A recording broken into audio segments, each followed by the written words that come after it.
My life growing up was pretty unstable. I wanted so bad to have that nuclear family that I had lacked. Brian Cargill is an architect in search of a wife and the white picket fence. Kimberly was really beautiful and charismatic. I felt like, oh, she really gets me. But when Kimberly turns into a human wrecking ball, It's just out of nowhere. She just punched me in the face. It's bad and evil. He was sleeping with the devil. no one in Brian's life will be safe. I took photographs of the abuse. We went into hiding immediately. His body was so badly burned, they couldn't identify who it was. She is one of the most vindictive, violent female psychopaths ever.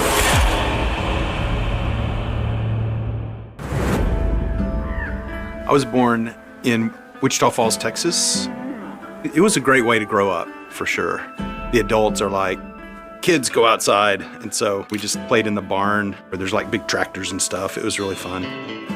And my parents were married for about 3 years, and they got divorced. So my mom was pretty much a single mom, and she moved us around a lot. As a boy, Brian Cargill's life is in constant motion.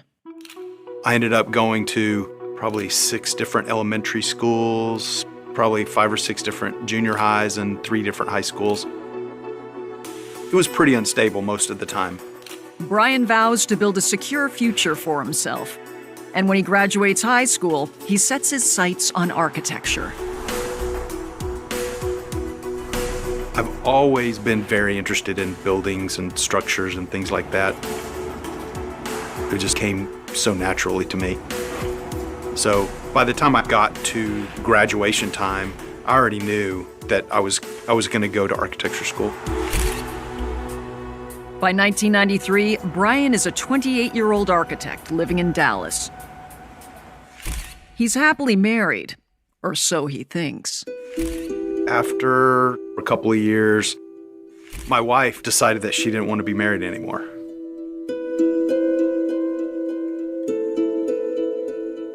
And so I was just kind of left reeling. It was a big shock for me.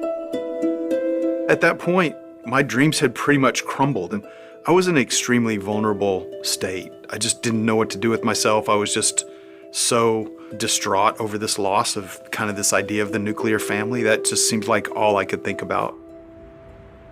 9 months after the divorce is finalized, one of Brian's friends sets him up on a blind date. He described her as very beautiful and very vivacious and intelligent, and he thought that we would be a good match. Kimberly West is a 27-year-old receptionist. We met, and I was very, very pleasantly surprised. She was really beautiful and just a very charismatic personality. She had just gotten divorced. She was in a custody situation with her ex. And so we kind of had some things in common. You know, we really hit it off. Over the next several weeks, Brian and Kimberly start talking on the phone every day. I felt like, oh, she really gets me. That she heard me, that she identified with me in a way that certainly my ex-wife had not done at all. It felt very romantic and just exciting. So it was great. Our second date was at a divorce support group at a church. And I got there a little early, and she was running late.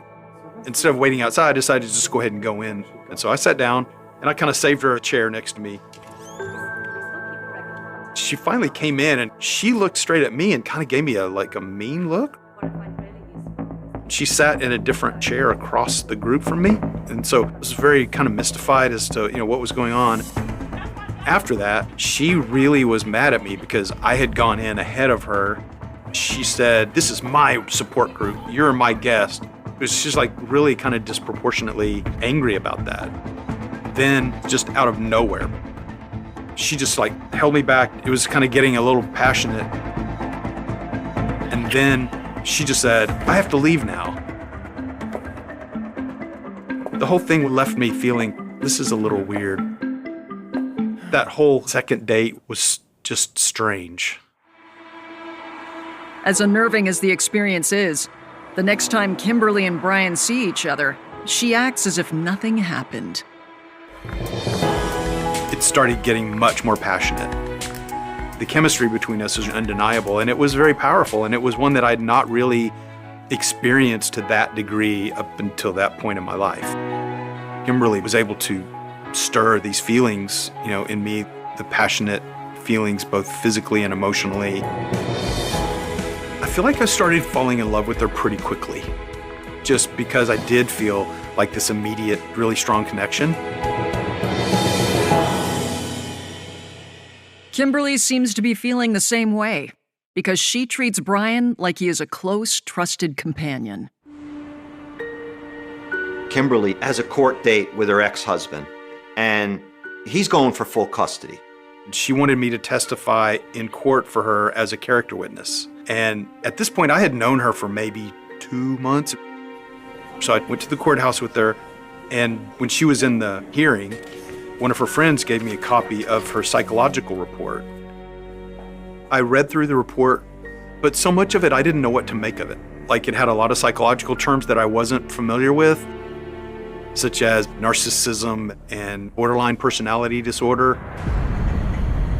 Now, borderline personality disorder, that's the mother of all disorders. That's everything combined into one. And individuals with borderline personality disorder have affective instability. They have emotions that are unstable.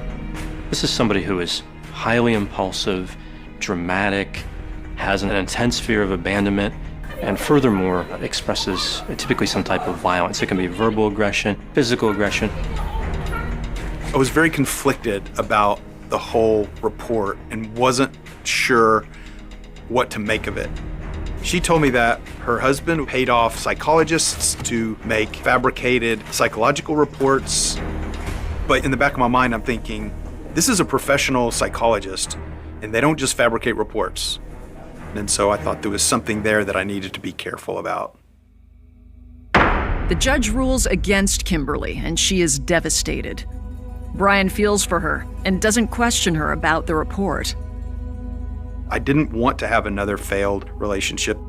In my previous marriage, I didn't get to fight for that relationship at all. So I didn't want to just walk away from the relationship, but kind of fight for it and do the best I possibly could to make it work. The couple continue to see each other but live separately.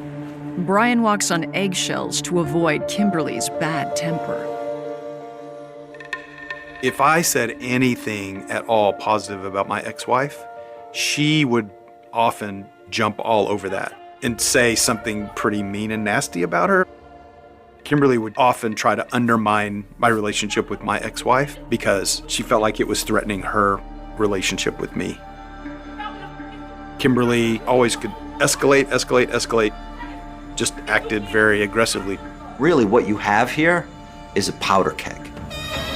She's always exploding in this fit of rage if she doesn't get her way.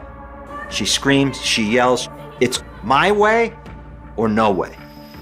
That was making me very unhappy. I started feeling that, okay, I don't think I need to be in this relationship. This relationship is starting to be something that's negative for me. 5 months into the relationship, Brian is ready to make a clean break. We just had one fight too many, and I had finally solidified my resolve that I was going to break up. So I knew I was going to have this conversation with her. I'd kind of prepared for it mentally. So I don't care what she says, I'm done with this. I was actually feeling pretty good about it. I was feeling a little bit of a sense of relief that I had kind of dodged a bullet. Okay, I'm going to put this behind me, just move on. I was about to say, all right, I'm done with this. I'm not seeing you anymore. Don't call me, etc. And that's when she told me she was pregnant. I'm pregnant.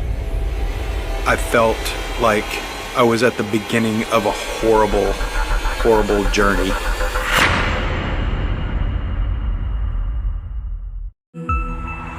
Just as Brian Cargill is about to break up with his girlfriend Kimberly, she tells him she is pregnant. In that moment, my entire body just dropped, and it felt like kind of falling over a cliff. It's this flush of dread that just completely fills you and overwhelms you. But my first thought was, okay, we're gonna make this work. We're gonna take this curveball and we're gonna hit it out of the park. I mean, I'm not gonna walk away from a woman that is carrying my child. I'm just not gonna do that. And so I did propose to her the idea that, I will stick by you during the pregnancy. I want to be a part of the child's life no matter what, but that doesn't necessarily mean that we have to be married to do that.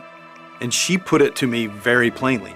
You'll never see me again. If you don't marry me, you're not having anything to do with this child.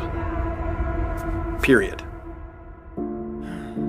It is the ultimate blackmail. Guess what? I'm pregnant. And now you're stuck. Anything is possible with this woman. She'll do anything. I felt like I'd put myself in a situation where I didn't really have a lot of a choice. The value of being a parent had to trump really everything else. A couple days later, we went out and had a nice little engagement dinner. In that moment, I tried to get as much out of it as I could, get as much joy and celebration as I could, and kind of leave the other stuff behind. And even though it wasn't going to be as pure as I wanted originally, still could be something. The fact that he stays with her after all of this is a huge testament to his character. But it also tells her, I can do anything I want to this guy. And you know what? He's going to stick around. Why? Because he has a conscience. She doesn't. In June of 1994, Brian and Kimberly have a small, intimate wedding in New Mexico. We had a little wedding at my mom's house, and I tried to maintain an air of kind of celebration and that I was happy about it and everything, but deep inside, I was really scared and just dreading kind of what was to come.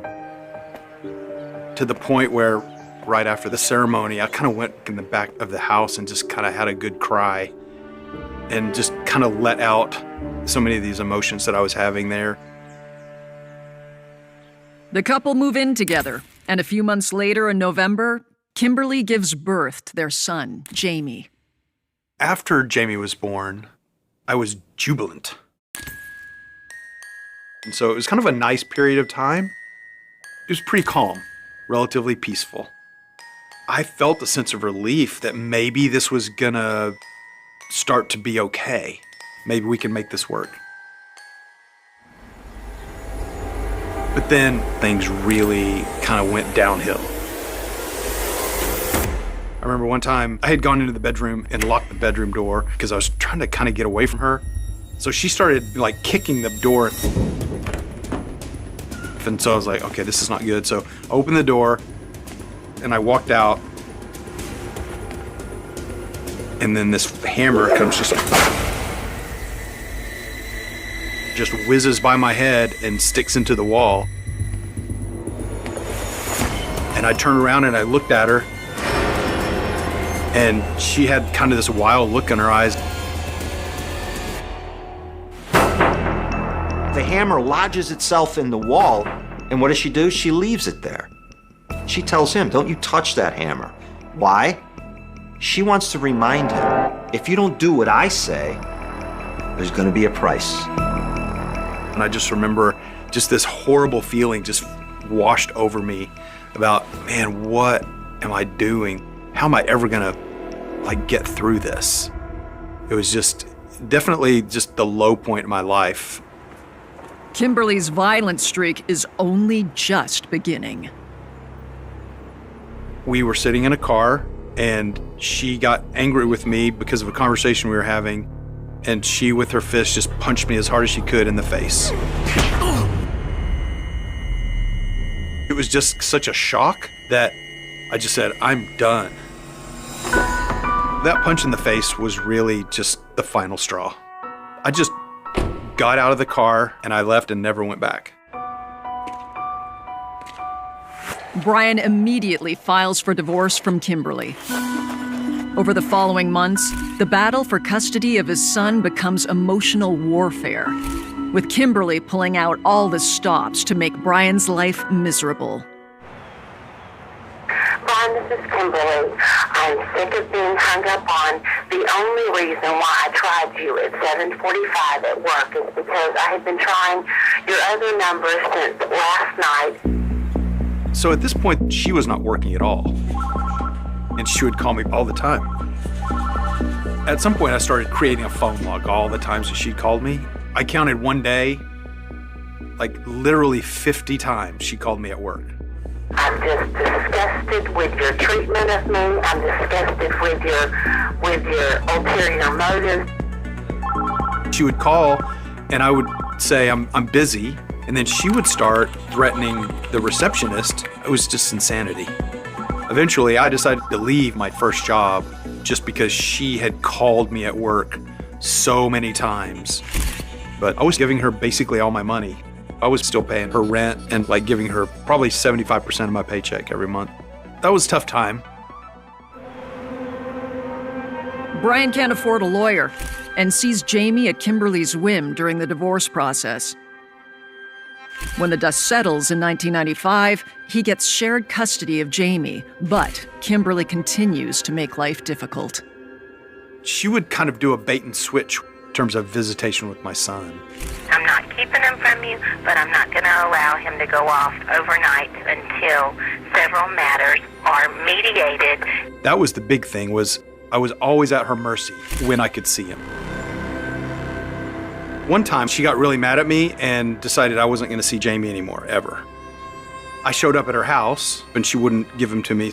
It doesn't make any sense why you would drive all the way out here knowing that I'm not going to turn Jamie over. Another time, I came anyway, even though she said she wasn't going to let me have him, and then she just let me have him. So she just liked to play games with the visitation. It's a tough blow for Brian. I loved my son before he was born. To see him and spend time with him, it's almost like a spiritual, you know what that connection is like. Really, the only hold that she has over Brian now is the child. But that's a huge piece of leverage. She has a piece of Brian's heart. She knows the guy is a caring individual and that he loves his child. So she is totally using this child to manipulate the guy. Over the years, Jamie pays a steep price for being Brian's son. I was concerned. A lot of times he would call me asking me for help. He would tell me things that were alarming. Like, she started screaming at me, and so I ran out the door and ran down the street to someone's phone to call. Hey, Daddy, it's me. I'm scared. Those kinds of calls are gut-wrenching. I was really scared for him. When he's just 11 years old, Jamie makes a chilling confession to Brian. They had this big physical conflict. She put a belt around his neck.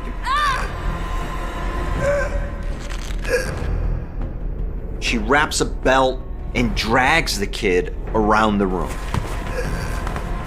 Let me drag him around the room, cut off his oxygen to let him know who the boss is. Could it get any more violent than that? Jamie was at the point where he thought he was going to be strangled. He thought that his life was going to end. So it was a dramatic escalation in violence.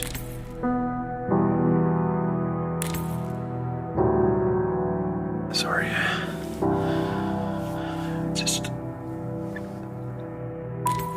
I saw outright abuse that leaves bruises, marks.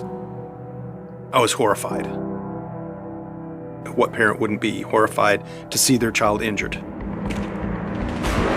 When Brian hears about this, that's it. He's got to take that kid out of that house. He has to. When you look at all of this building up, what is she gonna do next? What's left? Murder?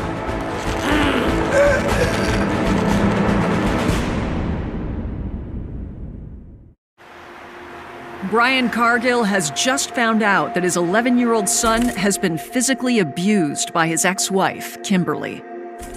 I finally had evidence, like hardcore, irrefutable evidence that I could take to a judge and make some progress. I took photographs of the abuse and then immediately went to an attorney. Brian reports Kimberly to Child Protective Services, providing them with proof of her abuse. And 10 years after the divorce in 2006, he finally gains full custody of Jamie. It was a positive step for sure. At least now I had some sense of stability with my son. But shockingly, the courts still allow Kimberly unsupervised visitation. He would go to her house every other weekend. And there was always that worry for him. With the system failing his son, Brian remains vigilant and keeps a watchful eye on Kimberly.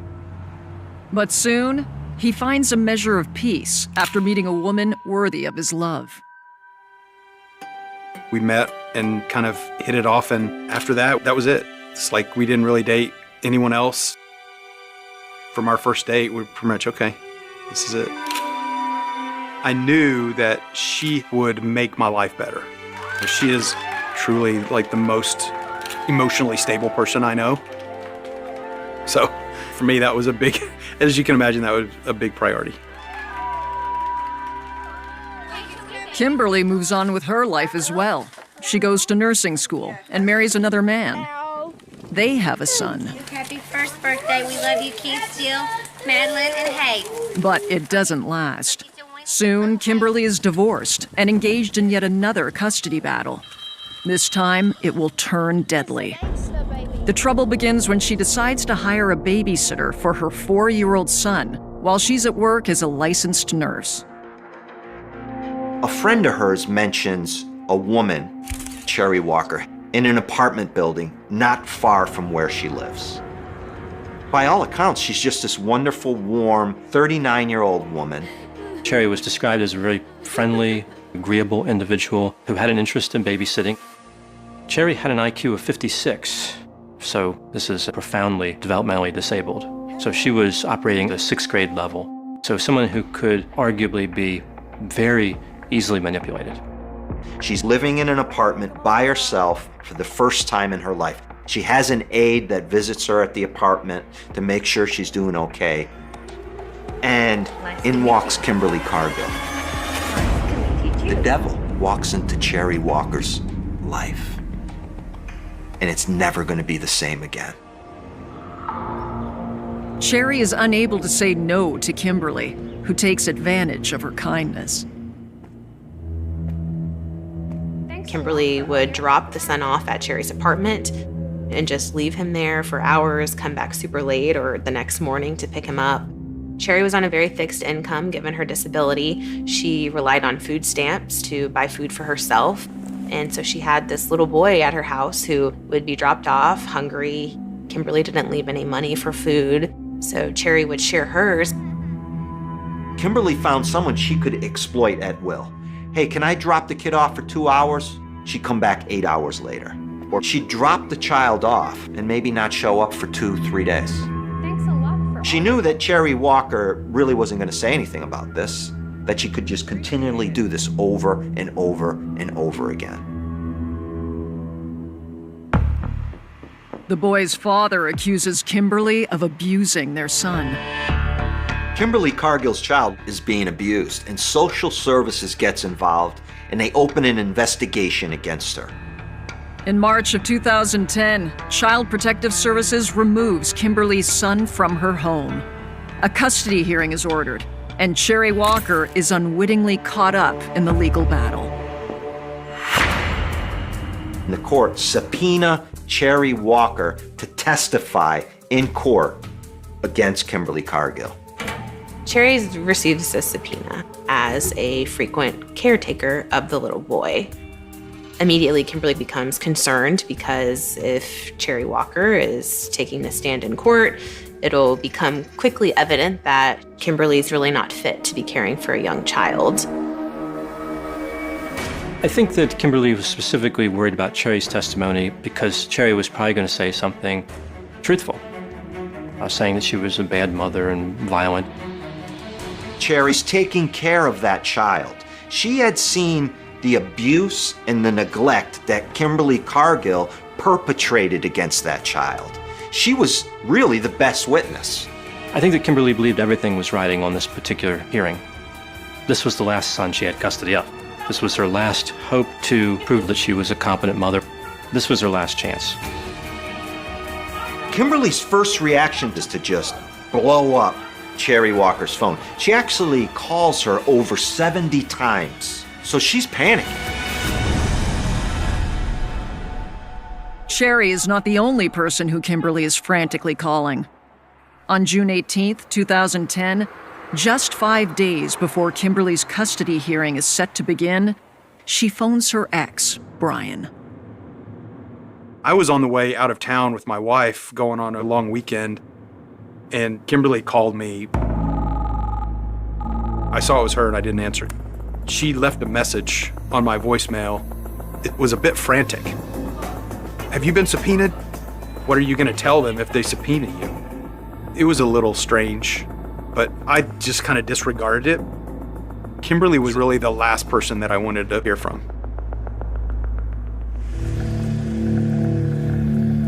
The next day, on June 19th, a driver on a small country road makes a tragic discovery.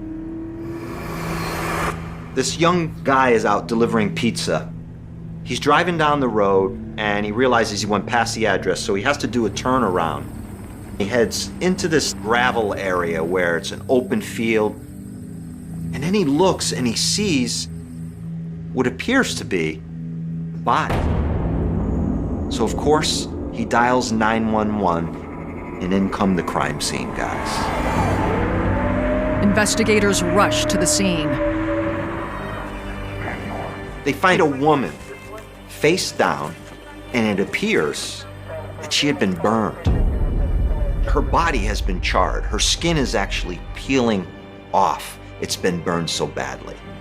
And in between her legs, they find this empty creamer container. It's not burned. They also determine that the victim has not been there long, probably within 24 hours.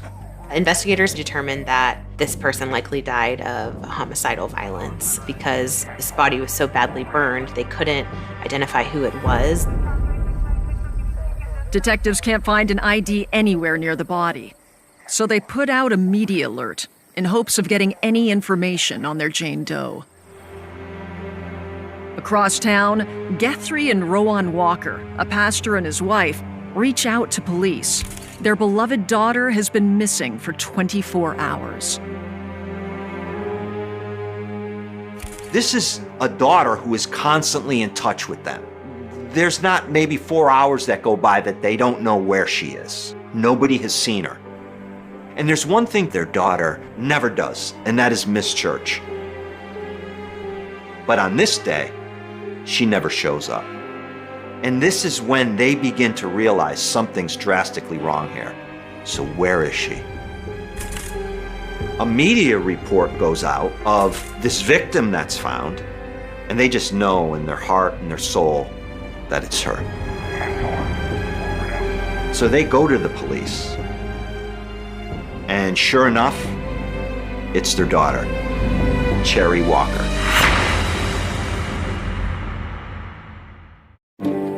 Smith County sheriffs have identified a burned female victim as Cherry Walker by using her dental records. Brian Cargill finds out about Cherry's murder when he gets a call from Kimberly's mother. That kind of blew me away. It was pretty surreal. And I immediately kind of made the connection with Kimberly. Maybe she had something to do with this. Jamie and I went into hiding immediately. It was surreal for sure. I never imagined that I would be in that kind of a situation where I'd be afraid that someone was going to come and attack us. It was a scary thought, that maybe she had gotten into this manic state and was ready to come out and kill everyone she knew.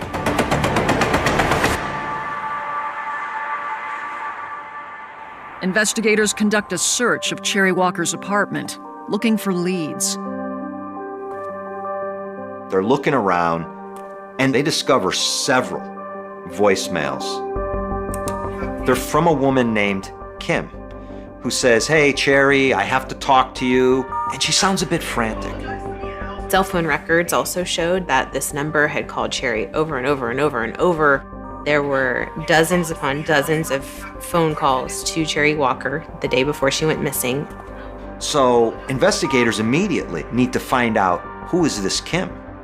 They interview Cherry Walker's aide, and they ask her, "Do you know anybody named Kim?" "Oh yeah, I know somebody named Kim. That's Kimberly Cargill." So now they're getting somewhere. Cherry's caregiver was one of the last people to see her before she went missing, and during the course of questioning her, police learn about the situation with Kimberly Cargill, the babysitting arrangement, the subpoena, and the child custody hearing. She says Kimberly told Cherry not to go to court, to ignore the subpoena, but Cherry wanted to follow the rules. She was really concerned about getting in trouble. She's scared. Kimberly is blowing up Cherry's phone, calling, and she wants to meet with Cherry to discuss the situation. In Cherry's last conversation with the caregiver, Cherry says Kimberly is going to come over, she's going to take me out to dinner, and Cherry's caregiver tells her, "Do not go, lock the door, go to bed, do not answer if Kimberly comes to your house, and don't go anywhere with her." She goes, "Listen, ignore Kim, get some sleep, and tomorrow we'll deal with all of this." But for Cherry Walker, tomorrow never comes. The aide never sees her again. Investigators head directly to Kimberly's house to speak with her. She comes to the door, and they say, "Hey, listen, we want to talk to you about Cherry Walker." And she says, "I don't think I should talk to you without my lawyer." That's a red flag. If you're a friend of this woman's, why wouldn't you want to talk to us? Kimberly maintained her arrogant disposition the whole way. The police wanted to search the house, and Kimberly would not permit them. So investigators park down the street. They sit in their car, and they wait for Kim Cargill to leave. She leaves. She starts driving. Kimberly is really frantic. She's totally out of her mind. And she blows through a stop sign. So they pull her over. And immediately, what do they notice in her car? One of those creamer containers. And what do they have at their crime scene where Cherry Walker was dumped? They have that same empty container of creamer. So there's a connection. They seize her car, and they tow that car to forensics. While the forensics team searches Kimberly's car for evidence, police execute a search warrant for her home. Investigators made note that the house was messy. There were dirty clothes, trash everywhere, pieces of food on the floor, used takeout, fast food containers, trash in the bathtub. It was very unclean and disarray. And then they go into the laundry room. They see laundry piled up from probably weeks. But in the washing machine, there's one sheet. Kim Cargill was washing one sheet? Question mark. Why? At the crime scene, they found these tire tracks, and those match perfectly to Kimberly Cargill's vehicle. They also find that Kimberly's DNA matches the DNA found on the coffee creamer container found between Cherry Walker's legs. They have now connected Kimberly Cargill to the murder scene and to the body. She is arrested, and they charge her with capital felony murder. She's dead to rights. There's no doubt in their mind that Kimberly Cargill murdered Cherry Walker. Kimberly Cargill has been arrested and charged in the brutal murder of her son's babysitter, 39-year-old Cherry Walker. It was a big relief when she was arrested. We all kind of were able to breathe a little better, sleep a little bit better at night. It was really not a doubt in my mind that she was guilty. In May of 2012, Kimberly's case goes to trial in Smith County. By this time, and much to Brian's relief, Kimberly has had minimal contact with her son, Jamie. As a prosecutor, I believe she killed Cherry Walker, and I wanted to get justice for Cherry. I believed in the evidence. When you have an item with the DNA sample, that belongs to Kim Cargill, and Kim Cargill knows Cherry Walker, and Cherry Walker was going to be picked up by her that night. You know, it's not hard to put two and two together on this. You just dumped a body, killed someone and dumped a body, and set it on fire.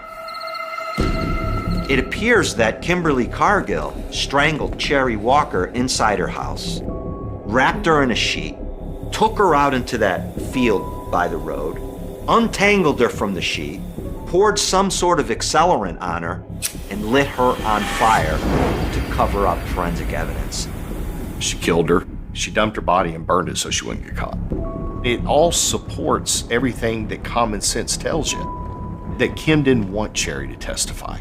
She didn't want her to go to that hearing because she felt like it was going to be a problem. And then all of a sudden, Cherry's dead. So, you know, it all fits.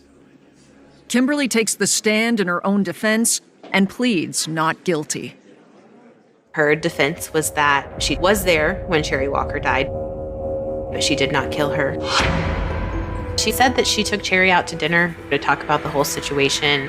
She says she's driving down the road and Cherry Walker had a seizure and that she could not save her or revive her from it. She died. She said she drove around in a panic, dumped the body into a field, and burned it because she was afraid, even though she said she didn't kill her, she would get blamed for it, so she tried to dispose of the body.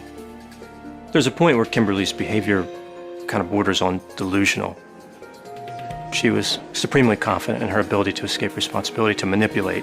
She thinks that the jury is going to look at this excuse and say, oh, that makes sense. You know, your friend dies, so you set them on fire and dump their body. Brian Cargill is called as a witness for the prosecution. When I was in court testifying and on the stand, I did not want to look at her. I was aware of her, but I never really looked her in the eye. I just had no need for that. You know, what she had done was horrible. She took someone else's life, which is hard to even really fathom. The jury quickly comes back with a verdict. We, the jury, found the defendant, Kimberly Cargill, guilty of the offense of capital murder as charged in the indictment. The verdict came in, I felt relieved that Kim had been held accountable for what she did. Kimberly Cargill is found guilty on all counts of capital felony murder, and they vote for the death penalty. It didn't surprise me at all that she would get the death penalty. She took advantage of Cherry to that degree and then turned around and killed her. I mean, that's just outrageous. It really is outrageous. In the aftermath of the sentencing, those who knew Kimberly are left wondering how she could have committed such a heinous act. That always stuck out to me, that we have this spectrum of goodness and kindness and a sweet person cross paths with everything that was bad and evil. Kim was someone who had no empathy for others, no feelings of regret or remorse for anything she did. Kimberly was nothing but a menace who abused Brian and abused her children. I think she is one of the most vindictive, violent female psychopaths ever. Brian Cargill should consider himself lucky, and he should count his blessings because he was sleeping with the devil. Only the devil decided not to kill him, but to kill somebody else. Even though she met a tragic end, Cherry's light will never be forgotten. When the trial concluded, there was a photo and evidence of Cherry. She was smiling. She was happy. I printed that photo. I put it in a frame. I wanted that photo in my office to remember as a prosecutor why you do it. Her father told me that I never thought lawyers or law enforcement would care about a mentally handicapped black woman.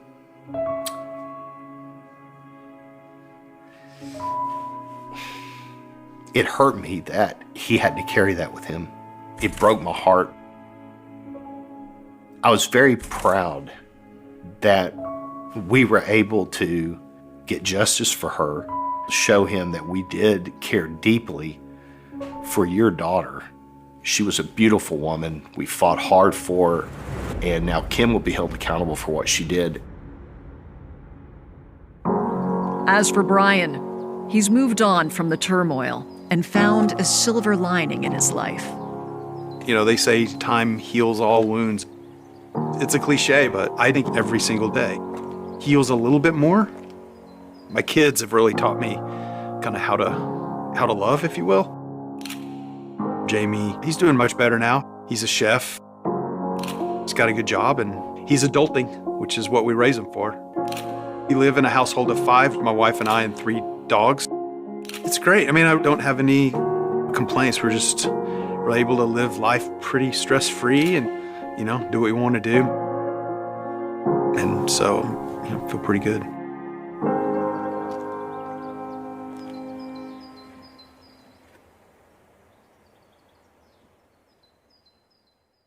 It begins with a feeling, not an event.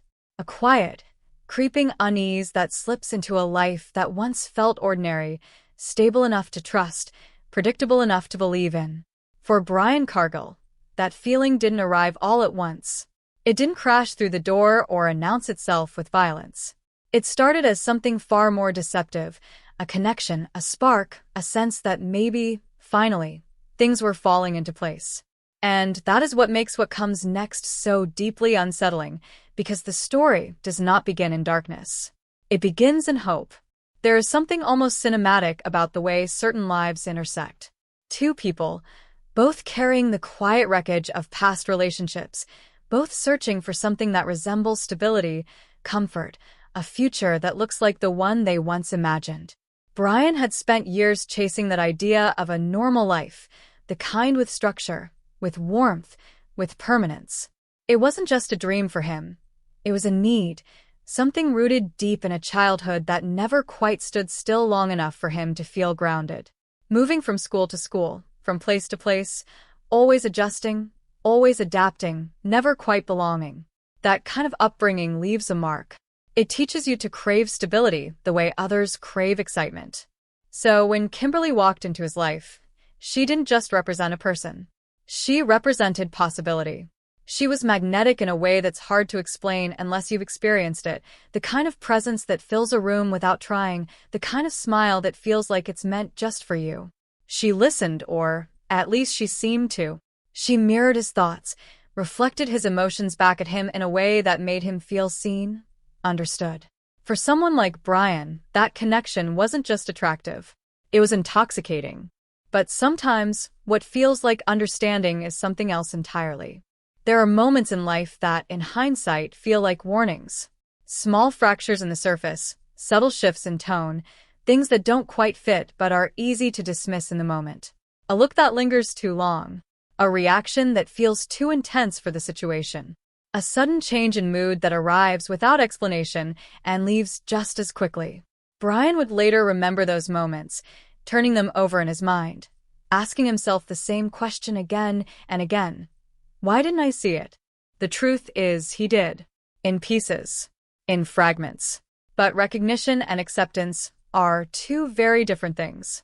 Because the human mind has a way of protecting itself from uncomfortable truths, especially when those truths threaten something we desperately want to believe in. And Brian wanted to believe. He wanted to believe that this connection was real, that it was healthy, that it was the beginning of something lasting. So when the cracks began to show, He did what many people do. He rationalized them. He explained them away. He told himself that everyone has bad days, that stress can make people act out, that what he was seeing wasn't a pattern, just isolated incidents. But patterns don't announce themselves.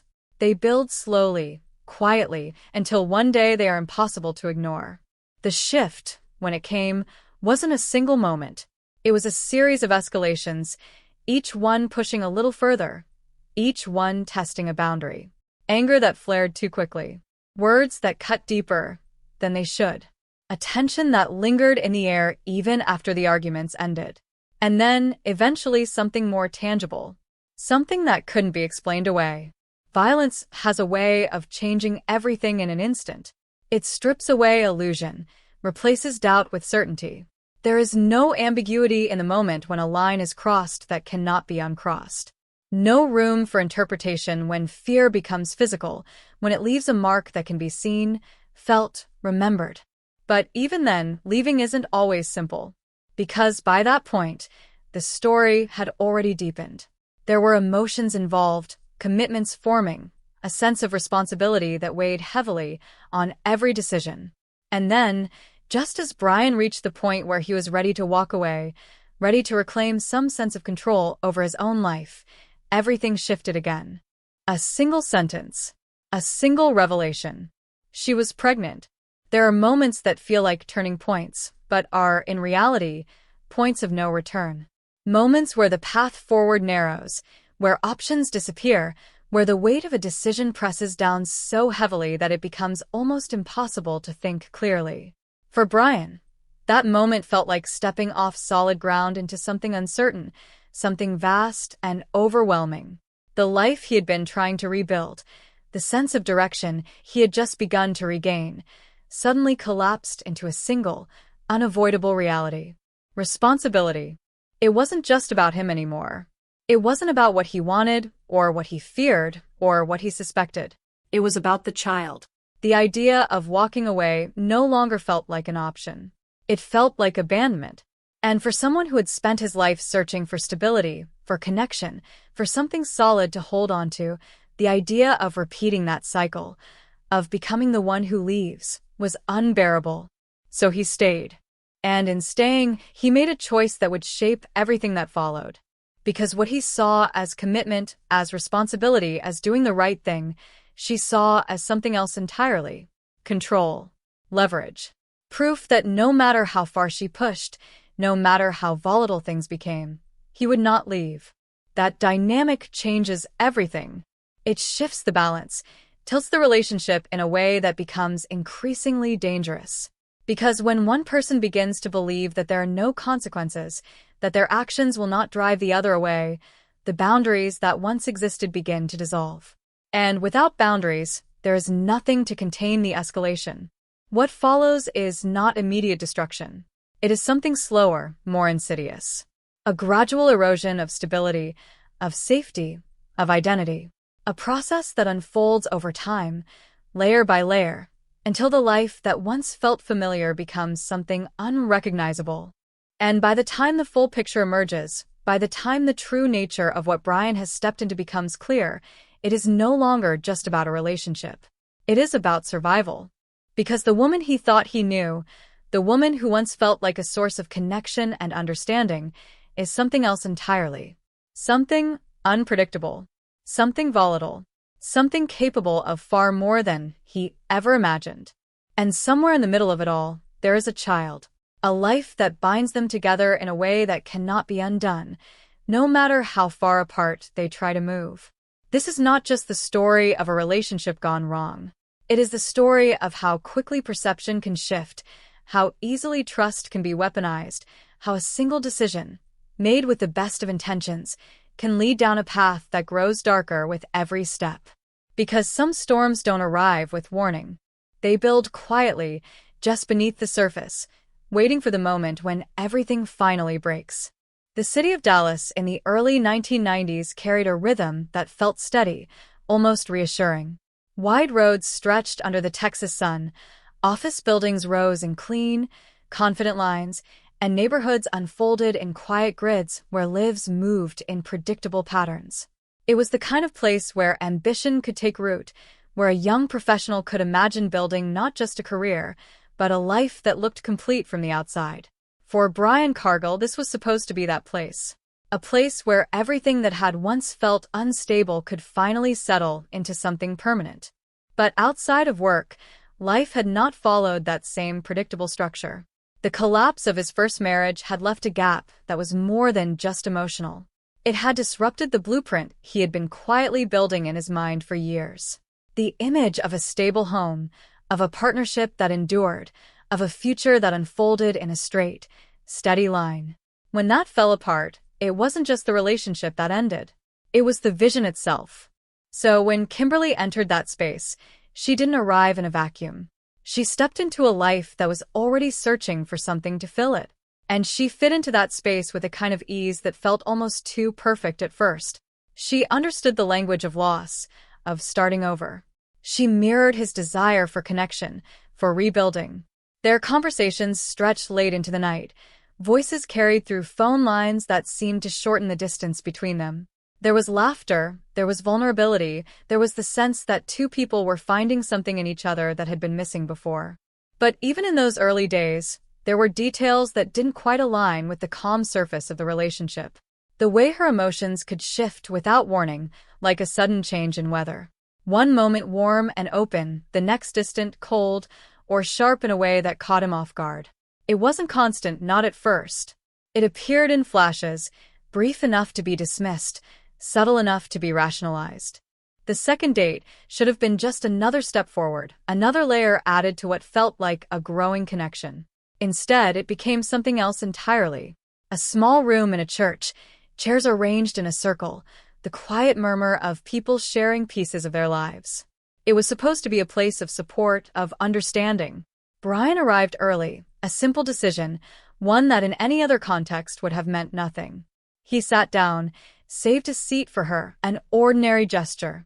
When she walked in, everything shifted. The look she gave him wasn't confusion or mild irritation. It was something sharper, something that carried a weight far heavier than the situation warranted. She didn't sit next to him. She didn't acknowledge the seat he had saved. Instead, she chose a place across the room, physically and emotionally distant. The space between them felt larger than it should have, filled with a tension that no one else in the room seemed to notice. Afterward, her reaction came quickly, intensely. Words that carried an edge, an anger that felt disproportionate, almost as if the situation had triggered something deeper, something not entirely connected to what had actually happened. Brian listened, trying to make sense of it, trying to align her reaction with his understanding of the moment. But it didn't quite fit. That was the first real fracture. Not enough to break anything, but enough to leave a mark. And then, just as quickly as it had appeared, it was gone. The next time they saw each other, she was warm again, affectionate, as if the previous incident had never occurred. The shift was so complete, so seamless, that it created a kind of confusion that was difficult to articulate. It made the earlier moment feel isolated, like an anomaly rather than a pattern. This is how instability often introduces itself. Not as a constant, but as a series of contradictions. The relationship continued to deepen, fueled by moments of genuine connection that made the unsettling ones easier to overlook. There was passion, an intensity that made everything feel heightened, more vivid. It wasn't just emotional, it was physical, immediate, something that pulled him in with a force that was hard to resist. For someone who had just come out of a marriage that ended quietly, almost passively, this felt different. Alive in a way that was both exciting and consuming. But intensity has a cost. And over time, that cost began to reveal itself. There were conversations that turned without warning, moments where a simple comment would spark a reaction that felt out of proportion. A shift in tone, a tightening in her expression, a sudden escalation that left him trying to backtrack, to find the exact point where things had gone wrong. He began to adjust, to choose his words more carefully, to avoid certain topics altogether. It was a subtle change at first, almost imperceptible. A small compromise here, a slight adjustment there. But those adjustments began to accumulate. The environment of the relationship started to change, not through any single event, but through a series of small, continuous shifts. It became less about mutual comfort and more about maintaining balance, about avoiding the moments that could tip everything into conflict. Brian found himself walking a careful line, navigating conversations with a level of caution that hadn't been there before. And yet he stayed. Because alongside those moments were others that reinforced his belief that the relationship was worth it. The laughter, the closeness, the sense of being understood. It created a push and pull dynamic that made it difficult to see the full picture. Each negative moment was countered by a positive one, each doubt softened by a reminder of why he had chosen to be there in the first place. Then came the psychological report. It wasn't something he had sought out. It was handed to him, almost casually, in a courthouse hallway that smelled faintly of paper and polished floors. The document was clinical, filled with terms that felt distant, abstract. Words like narcissism, borderline personality disorder. They carried weight, but without context, they were difficult to fully grasp. He read through it, the language dense, the implications unclear but unsettling. It described patterns of behavior that, when placed against his own experiences, began to form connections that he hadn't fully acknowledged before. The emotional volatility, the intensity, the fear of abandonment, the potential for aggression. But even then, doubt remained. Because accepting what the report suggested would mean confronting a reality that he wasn't ready to face. It would mean re-evaluating the relationship not as something with challenges, but as something fundamentally unstable. And that kind of shift is not easy, especially when emotions are already deeply involved. Kimberly dismissed the report quickly, her explanation immediate and confident. She framed it as manipulation, as something fabricated by her ex-husband, a tool used against her in a legal battle. The certainty in her voice made it easier to accept that version of the story, easier to push aside the unease that had begun to take shape. And so, once again, he chose to believe. Not because the evidence was convincing, but because the alternative was too disruptive, too difficult to reconcile with the life he was trying to build. The setting, from the outside, remained unchanged. The city moved as it always had, the routines of daily life continuing without interruption. But within that space, within the confines of the relationship, something was shifting. Something that would continue to evolve, to intensify, until it could no longer be contained within the quiet, private moments where it had first begun. Because instability, once introduced, does not remain static. It grows. And by the time it reveals its full extent, the foundation it has been quietly eroding is already compromised. At the center of this story, long before the violence reaches its peak, long before a body is discovered on the side of a quiet road, there is a child, a boy named Jamie. And to understand the weight of everything that unfolds, you have to begin with him, not as a footnote in someone else's chaos, but as a life shaped by it, moment by moment, year by year. Jamie's story does not begin with fear. It begins, like many children's lives, with small, fragile pieces of normalcy. The warmth of being held as an infant, the quiet rhythm of early mornings, the simple, unspoken trust that the world around you is safe because the people closest to you are supposed to make it that way. For a brief time after he was born, there was something close to peace. Brian remembers it clearly, almost like a separate chapter that exists outside the rest of the story. The house felt calmer. The tension that had once hung in the air seemed to soften, replaced by something gentler, something that gave him hope that maybe, just maybe, things could work. He would hold Jamie and feel a kind of certainty he had been searching for his entire life. This was what it was all for. This was the reason to stay, to endure, to believe that the chaos could be managed, that stability could still be built, even if the foundation wasn't perfect. In those early days, the future didn't feel like a threat. It felt like a promise. But promises can be fragile, especially when they are built on unstable ground.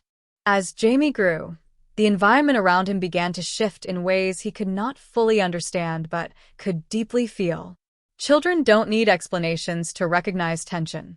They absorb it in the tone of voices, in the way silence stretches too long, in the sudden changes that turn an ordinary moment into something unpredictable. The home he lived in was not consistently dangerous, not in a way that could be easily identified from the outside. Instead, it existed in fluctuations. Calm would give way to conflict without warning. Affection could turn into anger in the span of a single conversation. For a child, that kind of inconsistency is its own form of instability. Jamie learned early to read the room in ways most children never have to. To notice the smallest shifts in expression, the subtle changes in posture, the warning signs that something was about to escalate. It became instinctive, a quiet form of self-preservation. When voices rose, he would withdraw. When tension built, he would try to make himself smaller, less noticeable, as if reducing his presence could somehow reduce the likelihood of becoming the focus of that tension. But there are environments where no amount of caution is enough. After Brian left the relationship, after the separation that was supposed to create distance from the volatility, Jamie remained in the center of it. The custody arrangement meant that his life was divided, split between two worlds that felt fundamentally different. With his father, there was structure, predictability, a sense of calm that allowed him to breathe. With his mother, there was something else entirely. Something harder to define, but impossible to ignore. At first, the signs were subtle.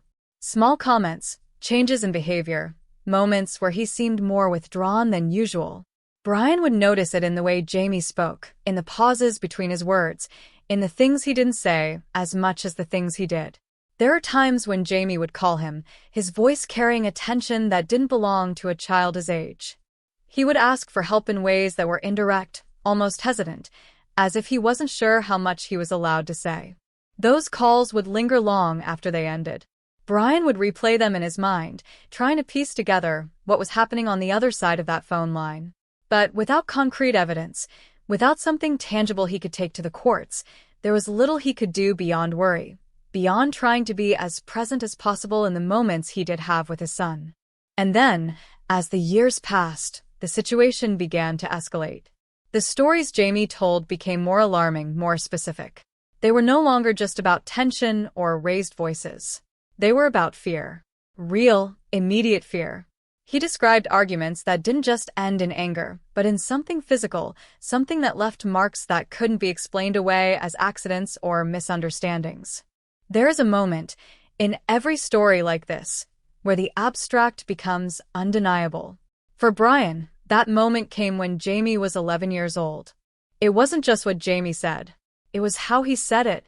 There was a weight in his voice, a seriousness that went beyond fear and into something deeper, something that carried the understanding that what had happened could have ended differently, that it could have ended with something irreversible.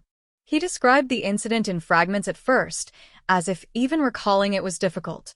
A confrontation that escalated too quickly, a surge of anger that didn't stop when it should have. And then the belt.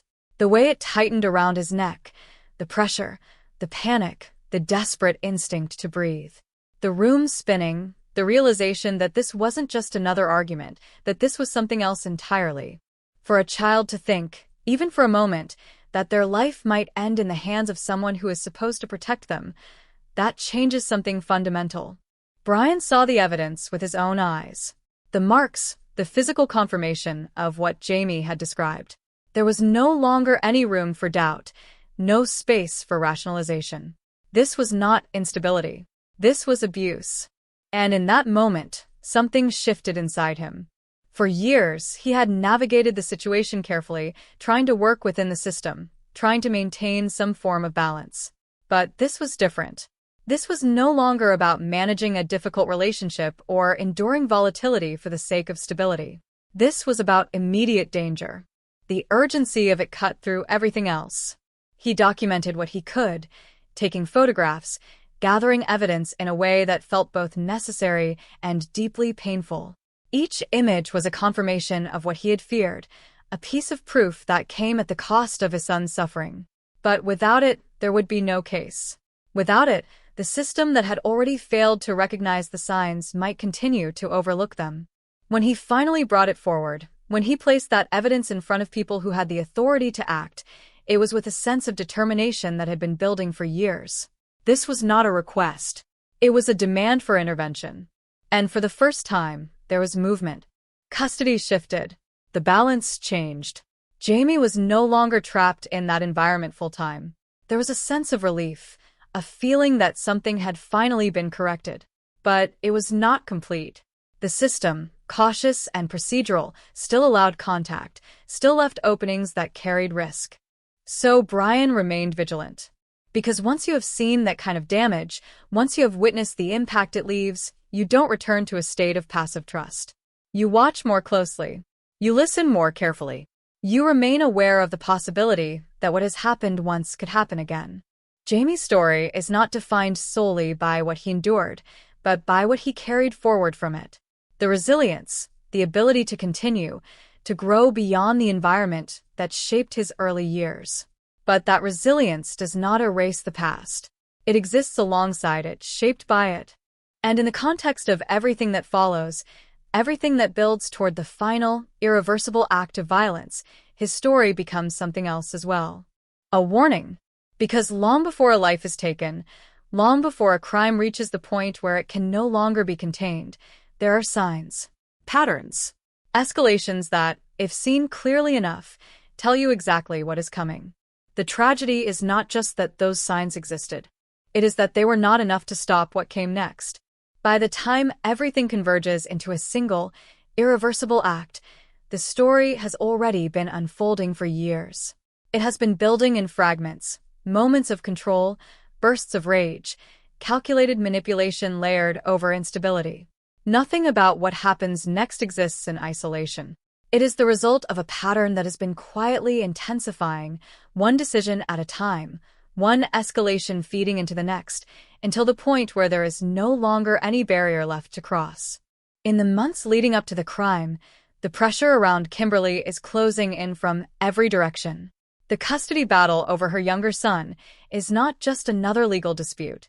It is something she perceives as a threat to her identity, her control, her image of herself as someone who cannot be challenged without consequence. Losing custody would not just be a legal defeat. It would be exposure. It would mean that the system, the same system she has manipulated and navigated before, is now turning against her. And at the center of that pressure is a woman who, by all accounts, should never have been part of this conflict.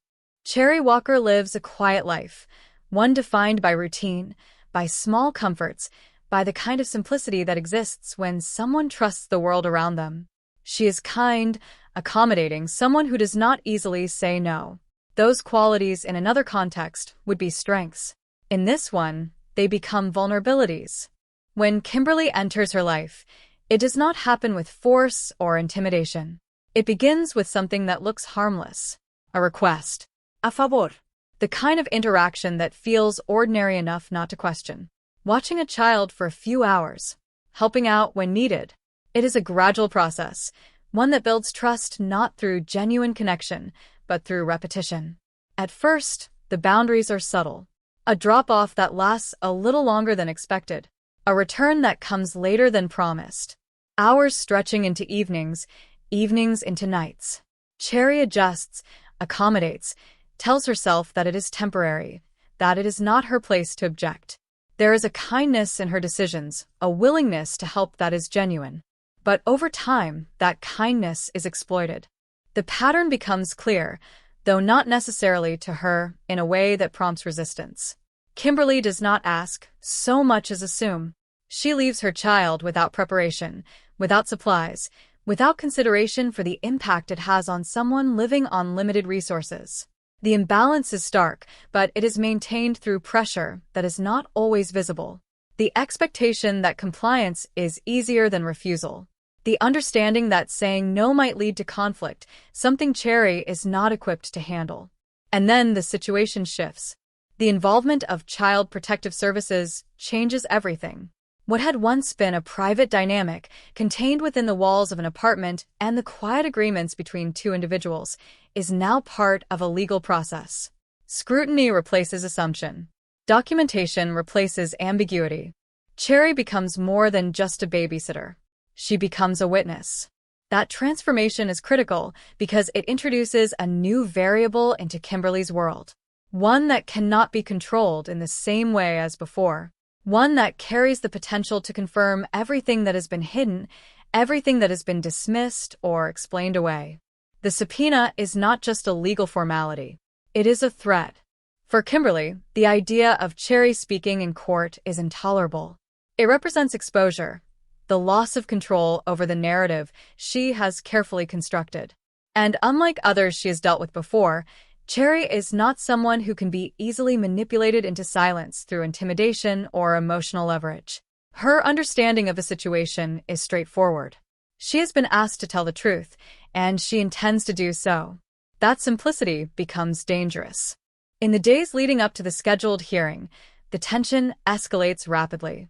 The calls begin frequent and insistent, one after another, a pattern that reflects urgency, desperation. Each unanswered call adds to the pressure, each moment of silence from the other end of the line intensifying the need to regain control. 70 calls in a single day is not just persistence, it is panic. There is a shift in behavior that becomes more erratic, less calculated. The composure that once allowed Kimberly to navigate complex situations begins to fracture under the weight of what is at stake. The strategies that worked in the past no longer feel sufficient. The situation demands something more immediate, more definitive. And so, a plan begins to take shape. It is not necessarily a detailed blueprint in the way Brian would understand a structure, with clear lines and precise measurements. It is something more fluid, driven by impulse as much as intention. The objective is clear: prevent Cherry from testifying, remove the threat, restore control. The method, however, is something that evolves in the moment. The final interaction between Kimberly and Cherry is framed as something ordinary: an invitation, a conversation, an opportunity to resolve the situation in a way that avoids escalation. For Cherry, this is not an unusual request. She has been accommodating from the beginning, willing to engage, to listen, to find a way to maintain peace. She agrees to meet. There is no indication, at least from her perspective, that this decision carries any real danger. No visible sign that the situation has moved beyond the realm of conflict into something far more severe. She steps into that moment with the same trust that has defined her interactions up to that point. And that is where everything changes. What happens next unfolds away from witnesses, away from immediate intervention. But the outcome leaves no ambiguity about the nature of the act. The violence is not accidental. It is direct, personal, the kind that requires proximity, intent, a confrontation that escalates beyond control, or perhaps was always intended to reach that point. The act itself is followed by something equally revealing. Panic does not erase calculation. Even in the aftermath, there is an attempt to manage the situation, to control what comes next. The body is moved, transported to a location removed from the place of death. There is an effort to conceal, to obscure evidence, to create distance between the act and the individual responsible. Fire is used not as an expression of rage, but as a tool. An attempt to destroy what can identify, what can connect, what can tell the story of what has happened. It is a method that suggests awareness, an understanding that physical evidence carries weight, that it can link actions to consequences in a way that cannot be argued or manipulated. But fire, while destructive, is not absolute. There are always remnants, traces, details that survive, that resist the attempt to be erased. And those details become the starting point for everything that follows. The body is left in an open area, not hidden in a way that would prevent discovery indefinitely, but placed in a location where it will eventually be found. It is a contradiction that reflects the instability of the situation. The desire to conceal paired with actions that do not fully support that objective. Within 24 hours, the discovery is made. A moment that transforms a private act into a public investigation. The story, which had been contained within relationships, within personal histories, now expands outward. Law enforcement becomes involved. The process shifts from speculation to evidence, from assumption to documentation. And for the first time, the full weight of what has happened begins to take shape. Because this is no longer about conflict or custody or control within a limited environment. This is about a life taken, And the realization that everything leading up to this moment was not just instability, not just volatility, but a trajectory that was always moving towards something far more final than anyone had fully understood. The discovery does not begin with investigators or flashing lights or the structured precision of a crime scene response. It begins with someone who has no idea what they are about to see. A young delivery driver, focused on something routine, something forgettable. An address, a turn, a small mistake that forces him to pull off the road and correct his direction. It is the kind of moment that usually passes without consequence, the kind that never stays in memory. But this time, it becomes the point where everything shifts. He slows the car, the gravel crunching beneath the tires as he pulls into an open patch beside the road. The land stretches out, quiet, undisturbed in a way that feels almost isolated. There is nothing immediately unusual about it. No movement, no sound that signals anything out of place. Just stillness. And then he sees it. At first, it doesn't register as what it is. The shape is wrong, the positioning unnatural. The mind tries to categorize it, to fit it into something familiar. But recognition comes quickly, and when it does, it is immediate and undeniable. A body, motionless, lying face down in a way that suggests finality, not rest. The call to emergency services is made with a voice that carries confusion and urgency, the kind that comes when someone is trying to describe something they are not prepared to understand. The location is given, the details as clear as they can be under the circumstances. And within minutes, the quiet stretch of road begins to change. The first responders arrive, their movements controlled, practiced. They approach the scene with caution, with the awareness that what they are stepping into is no longer just an isolated discovery. It is the beginning of an investigation. The area is secured, marked off in a way that separates it from the ordinary world that continues just beyond its edges. The body lies where it was left, the damage immediately visible. Fire has done its work, but not completely. The surface tells part of the story: charred skin, clothing reduced to fragments, the unmistakable signs of an attempt to destroy evidence. But even in that state, there are details that remain. There are always details.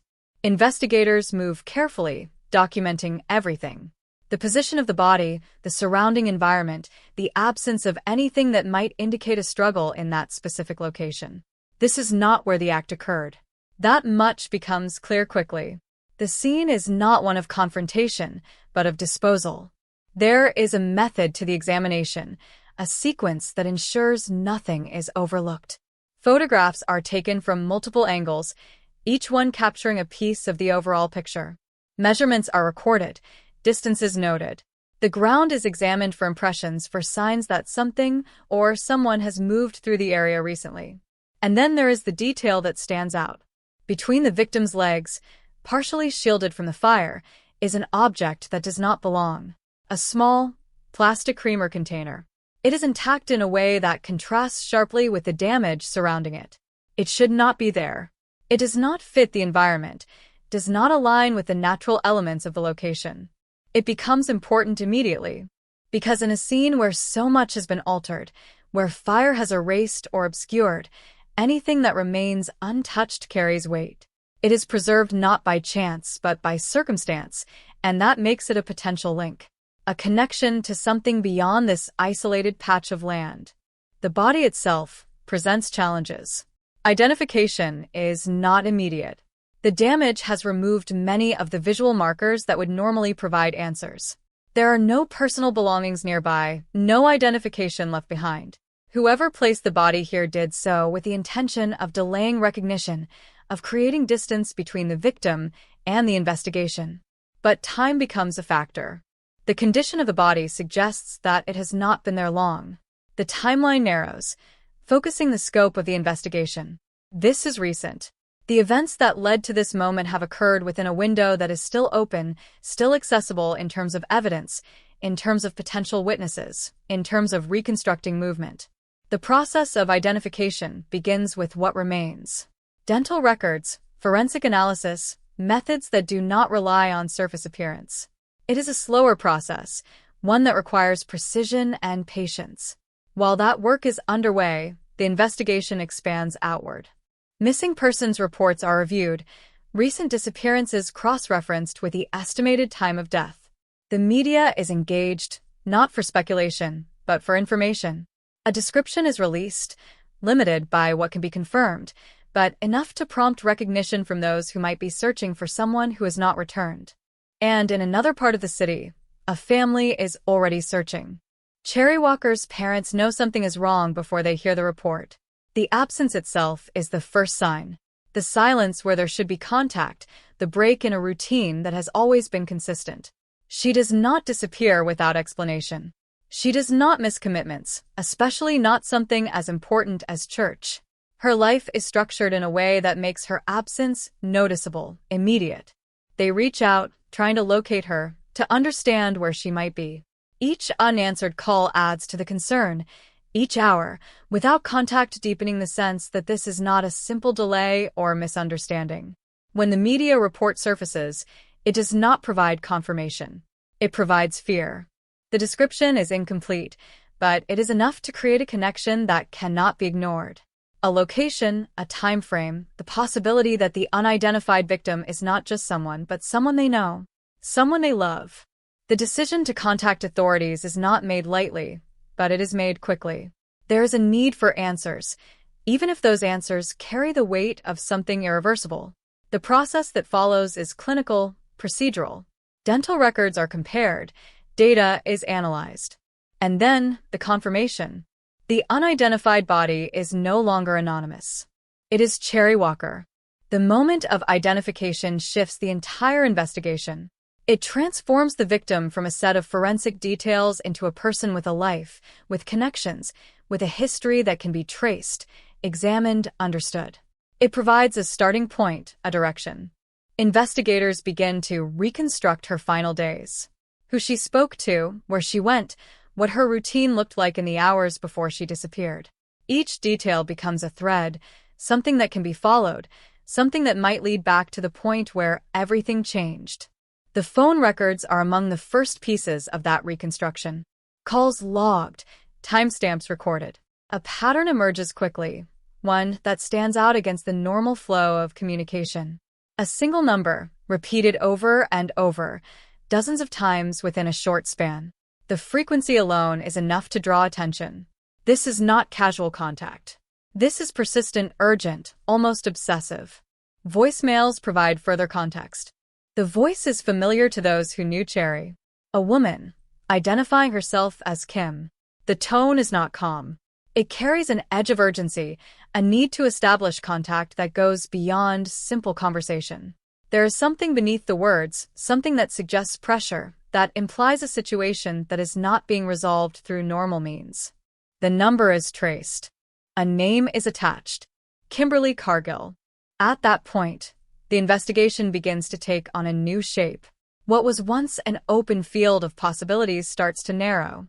The connection between the victim and this individual is established quickly through interviews, through those who knew Cherry and were aware of her role as a caretaker.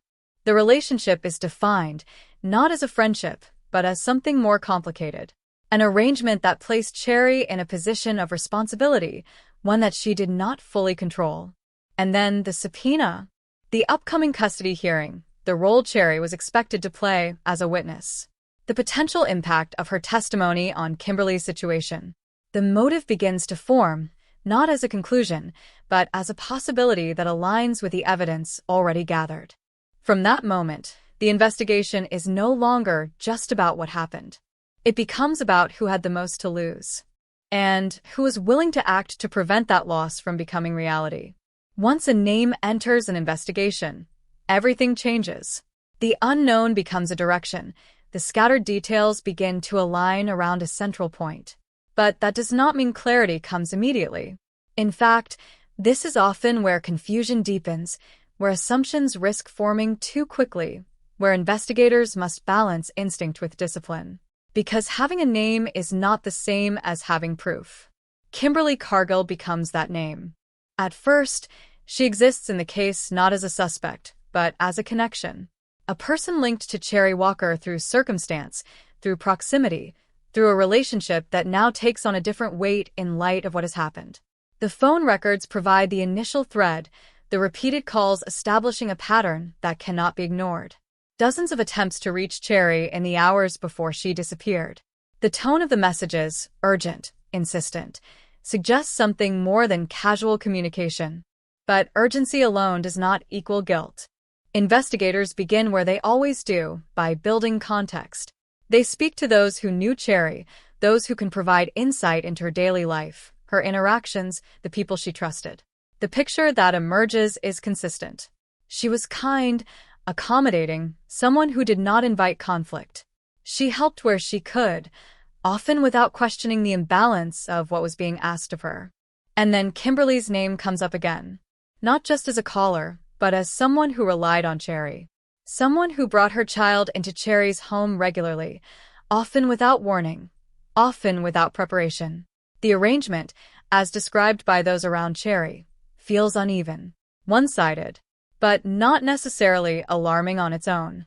Until a timeline is considered. Until the subpoena is introduced into the narrative. That detail shifts everything. It reframes the relationship, adds a layer of tension that had not been visible before. Cherry was not just a caretaker. She was a potential witness in a custody case that had serious implications. Her testimony could influence the outcome, could determine whether Kimberly retained control over her child. Now, the repeated calls take on a different meaning. They are no longer just persistent. They are strategic, desperate. Investigators move to speak with Kimberly directly. It is a standard step, a necessary one.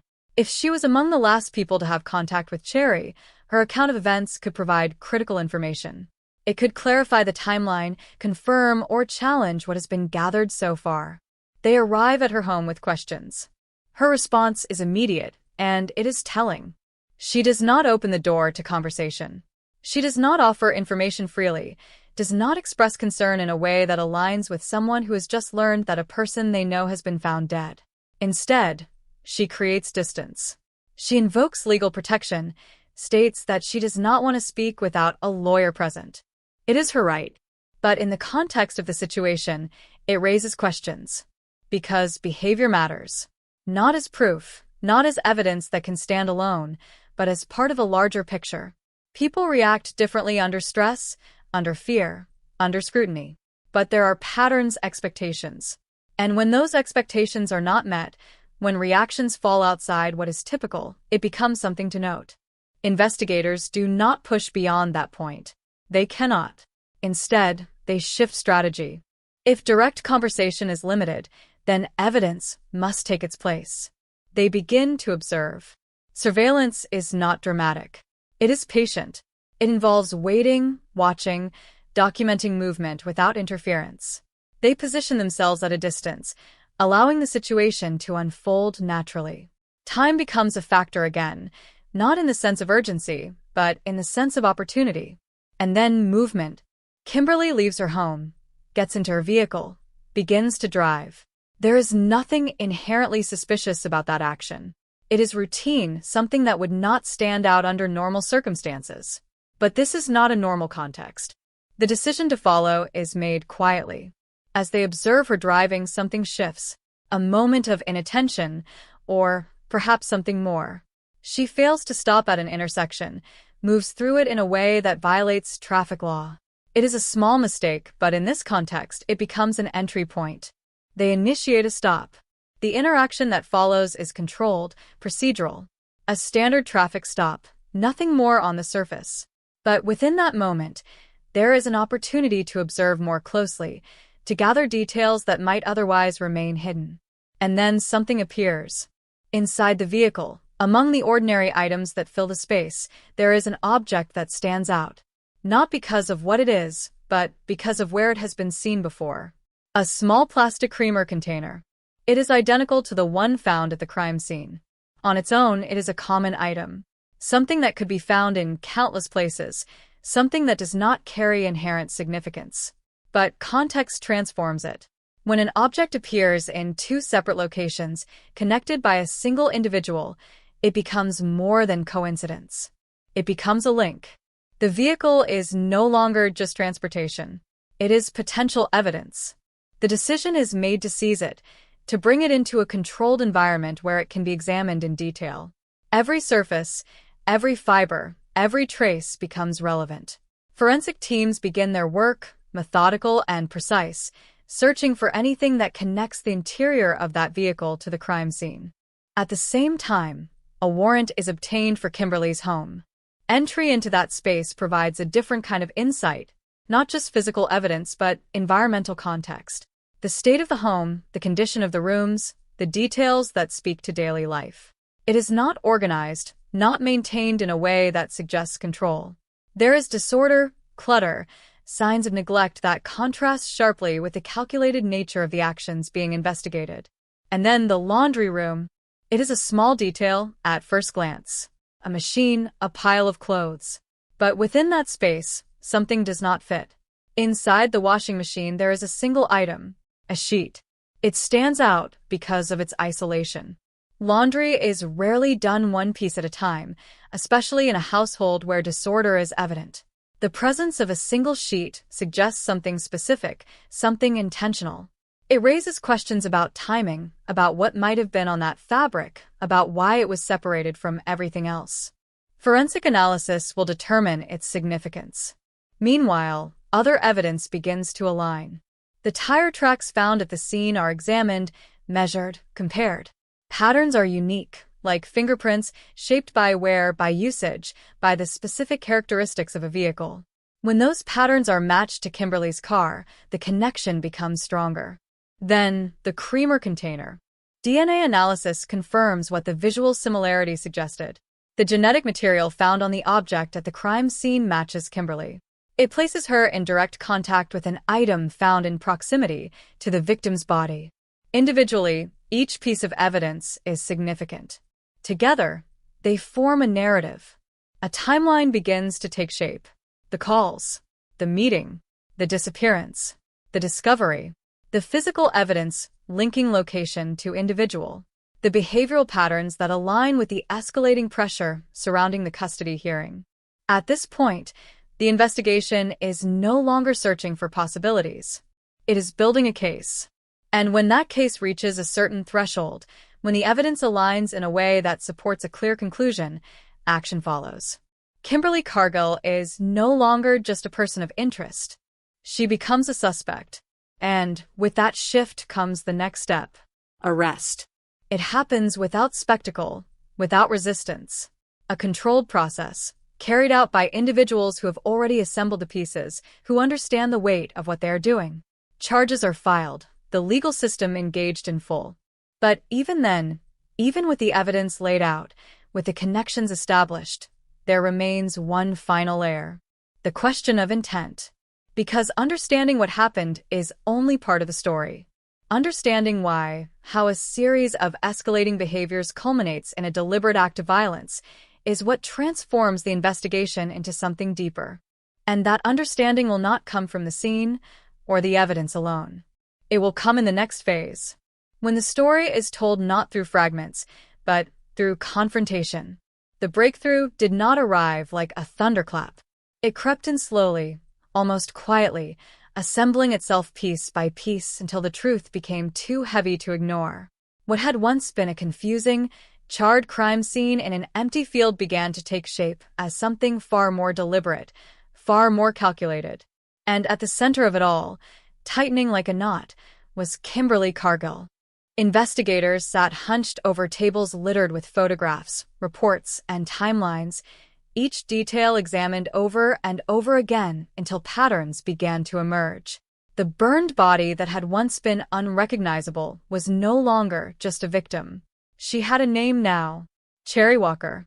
A woman who had trusted too easily, who had lived quietly, who had opened her door to someone who would ultimately destroy her. That name gave weight to the investigation. It made everything more urgent. The first real thread they pulled was the phone records. At first glance, they looked chaotic.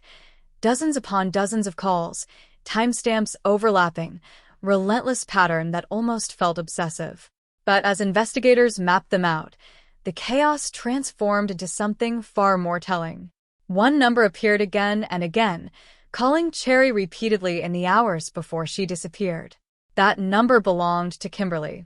It wasn't just the frequency of the calls that raised alarm. It was the timing. The calls weren't spaced out like casual attempts to reach a friend. They were clustered, frantic, escalating. Each unanswered call followed by another, then another, as if the person on the other end refused to accept silence. It painted a picture of urgency, but not the kind that comes from concern. This felt different. This felt like pressure. When detectives interviewed Cherry's aide, the pieces began to align even more clearly. The aide described Kimberly not as a friend, but as a presence, someone who imposed herself into Cherry's life, someone Cherry struggled to refuse. She spoke about the babysitting arrangement, about how Kimberly would drop her child off without warning, sometimes leaving him for hours, sometimes longer. And then she mentioned the subpoena. That single detail shifted everything. Cherry had been called to testify in a custody hearing involving Kimberly. She wasn't just a babysitter anymore. She was a witness.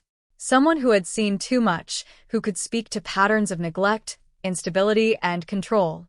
Suddenly, Cherry's death wasn't just tragic. It was suspicious in a very specific way. The timeline tightened. Cherry receives the subpoena. Kimberly begins calling her repeatedly. Cherry expresses fear but agrees to meet Kimberly for dinner. And then, within hours, Cherry disappears. It was no longer a coincidence. Meanwhile, forensic teams were working through the physical evidence, their process slow and methodical. Kimberly's car had been seized after that traffic stop, a moment that, at the time, might have seemed routine. But inside that vehicle, small details began to echo the crime scene in ways that could not be ignored. The creamer container found in the car matched the one found with Cherry's body. It was such an ordinary object, something easily overlooked, but in this case, it became a bridge between two places that should never have been connected. Then came the tire tracks. Photographs from the field showed distinct impressions in the dirt, patterns that investigators carefully measured and documented. When they compared those patterns to the tires on Kimberly's vehicle, the match was exact. Not similar. Not close. Exact. The kind of match that removes doubt and replaces it with certainty. Inside Kimberly's home, the search told its own story. It wasn't just the disarray, though, that painted a picture of instability. It was the details that stood out against the chaos. The single sheet in the washing machine. One item, isolated, as if it had been rushed through a cycle in an attempt to erase something. Investigators stared at it, knowing instinctively that it mattered. People don't wash a single sheet without reason. Every piece of evidence, on its own, might have been explained away. But together, they formed a narrative that was impossible to ignore. A narrative of control, of fear, of a woman who saw another human being not as a person, but as a problem to be eliminated. As detectives began to reconstruct the final hours of Cherry's life, the picture grew darker. They imagined the meeting, Cherry, likely nervous but compliant, stepping into Kimberly's car or home, trusting that this was just a conversation. Kimberly, already decided, already committed to a course of action that would leave no room for mercy. The tension in that moment must have been suffocating, even if Cherry didn't fully understand it yet. The theory that emerged was chilling in its simplicity. Cherry had been lured into a private space, somewhere controlled, somewhere isolated. An argument, perhaps. Or maybe no argument at all. Maybe it was sudden, violent, leaving Cherry no time to react. The act itself, strangulation, suggested proximity, intimacy. This was not distant violence. This was personal. Afterward, there would have been a moment, a pause, the realization of what had been done. And then, instead of panic leading to surrender, it led to calculation. A body wrapped, transported, taken to a remote field under the cover of darkness. And then, the final attempt to erase everything: fire. Fire as destruction. Fire as concealment. Fire as a desperate effort to remove identity, to turn a person into something unrecognizable. But fire, as investigators know, does not always erase. Sometimes it reveals. By the time Kimberly was formally charged, the investigation had transformed from uncertainty to precision. There were no longer loose threads. Everything pointed in the same direction, converging on her with an almost inevitable force. For Brian, Watching from a distance, the breakthrough felt both validating and terrifying. The woman he had once tried to build a life with, the woman who had dominated his past with fear and manipulation, was now at the center of something far darker than he had imagined. His instincts, the unease he had felt years ago, the moments that had seemed off, they all took on new meaning. And yet, there was no sense of triumph, only a quiet, heavy understanding that the worst possibilities had become reality. For the investigators, the case had reached that critical point where evidence and narrative align so perfectly that the outcome feels inevitable. But they also knew that this was not the end. A courtroom still awaited. A jury still needed to be convinced. And Kimberly Cargill, as they had already seen, was not someone who would simply accept her fate. The breakthrough had exposed the truth. What came next would determine whether that truth could withstand the scrutiny of justice. The courtroom felt colder than it should have, as if the weight of everything that had led to this moment had seeped into the walls themselves. Rows of wooden benches filled slowly, the quiet murmur of voices never quite rising above a respectful hush. This was no longer just an investigation. It was now a confrontation between truth and denial, between evidence and manipulation, between the memory of a woman who could no longer speak and the person accused of silencing her. Kimberly Cargill sat at the defense table, composed in a way that seemed almost unnatural given the gravity of the charges against her. Her posture was upright, controlled, her face carefully neutral. To an outside observer, she might have appeared calm. But there was something else beneath that stillness, something rigid, something calculated. It was the kind of composure that didn't come from peace, but from control. Across the room, the prosecution team prepared their case with quiet intensity. They were not just presenting facts. They were telling a story that had to be clear, undeniable, and rooted in the evidence that had been painstakingly gathered. Every photograph, every report, every piece of forensic data had a purpose. Together, they would form the backbone of what they believed was an unbreakable case. Cherry Walker's family sat together, their presence both fragile and unyielding.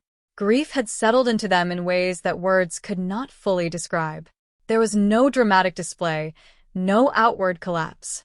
Just a quiet, enduring pain. The kind that stays with you, reshaping everything you once thought was stable or safe.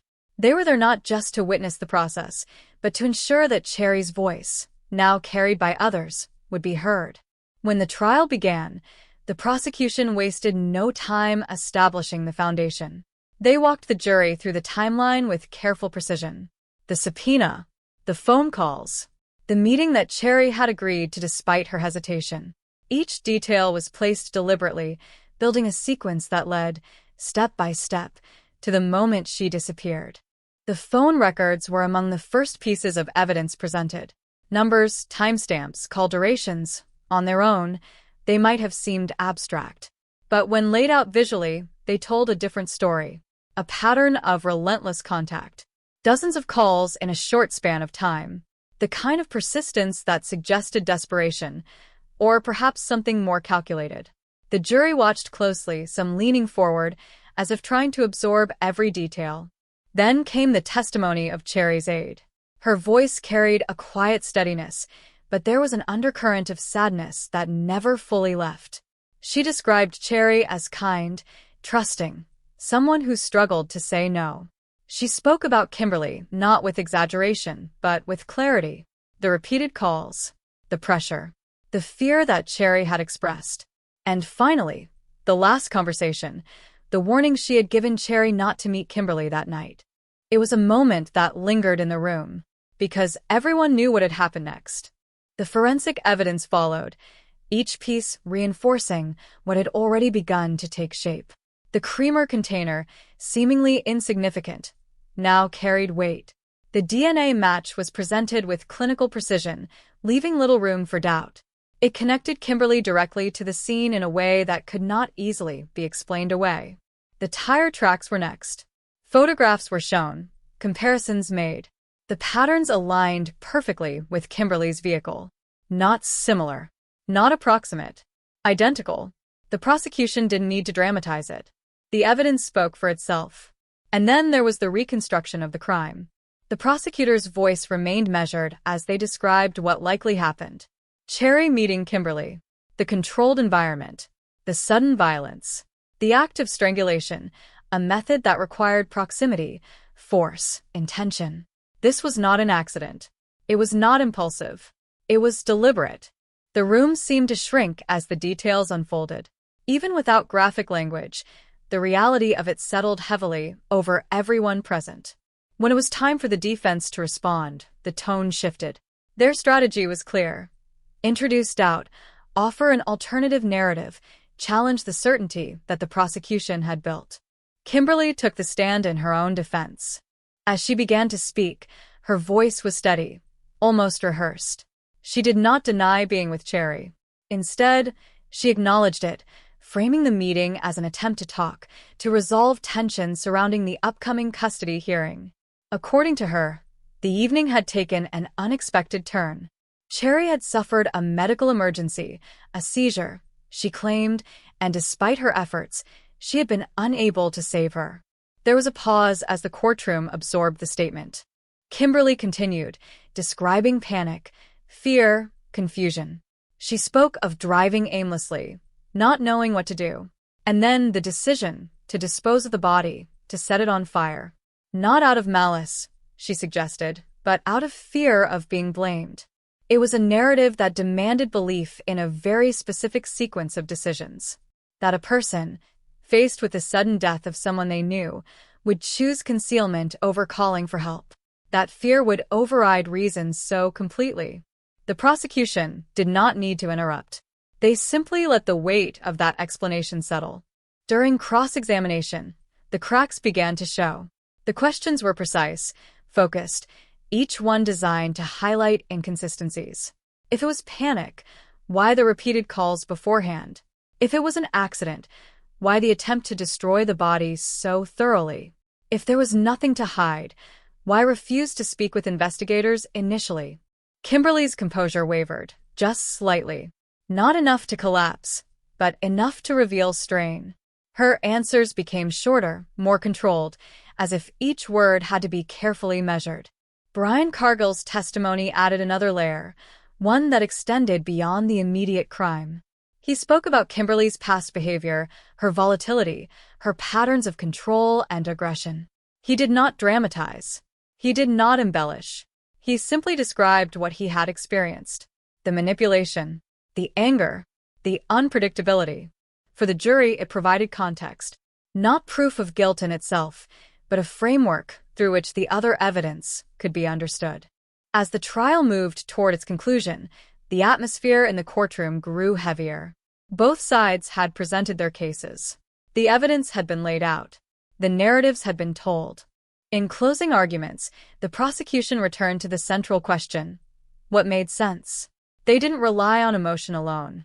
They relied on logic, on the alignment of evidence, on the consistency of the timeline. They reminded the jury that every piece pointed in the same direction, that there were no gaps large enough to introduce reasonable doubt.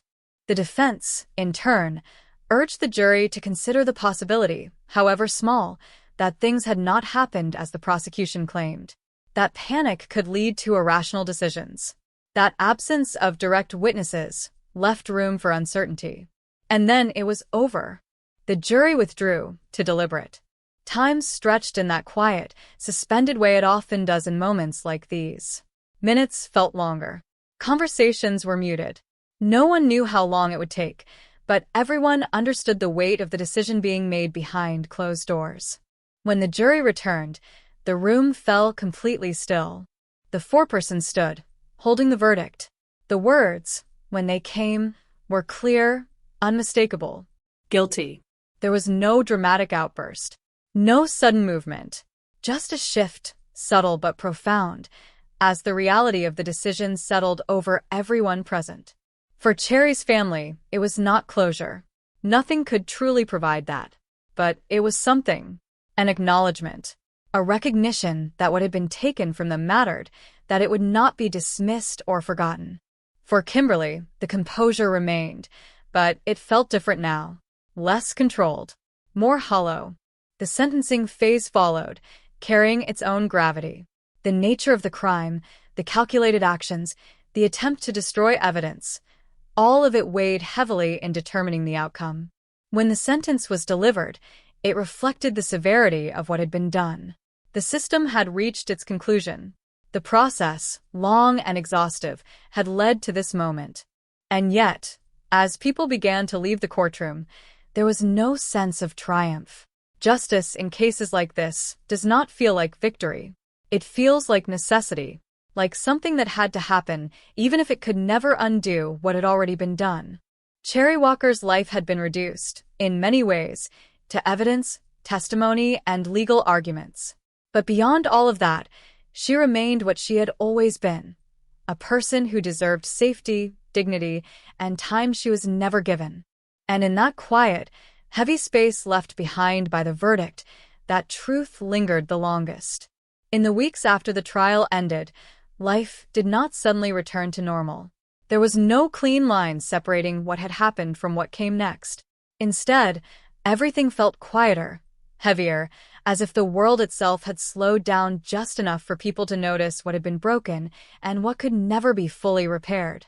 The courtroom had delivered its verdict, the system had spoken, but outside those walls, the echoes of the case lingered in ways that could not be resolved by a sentence alone.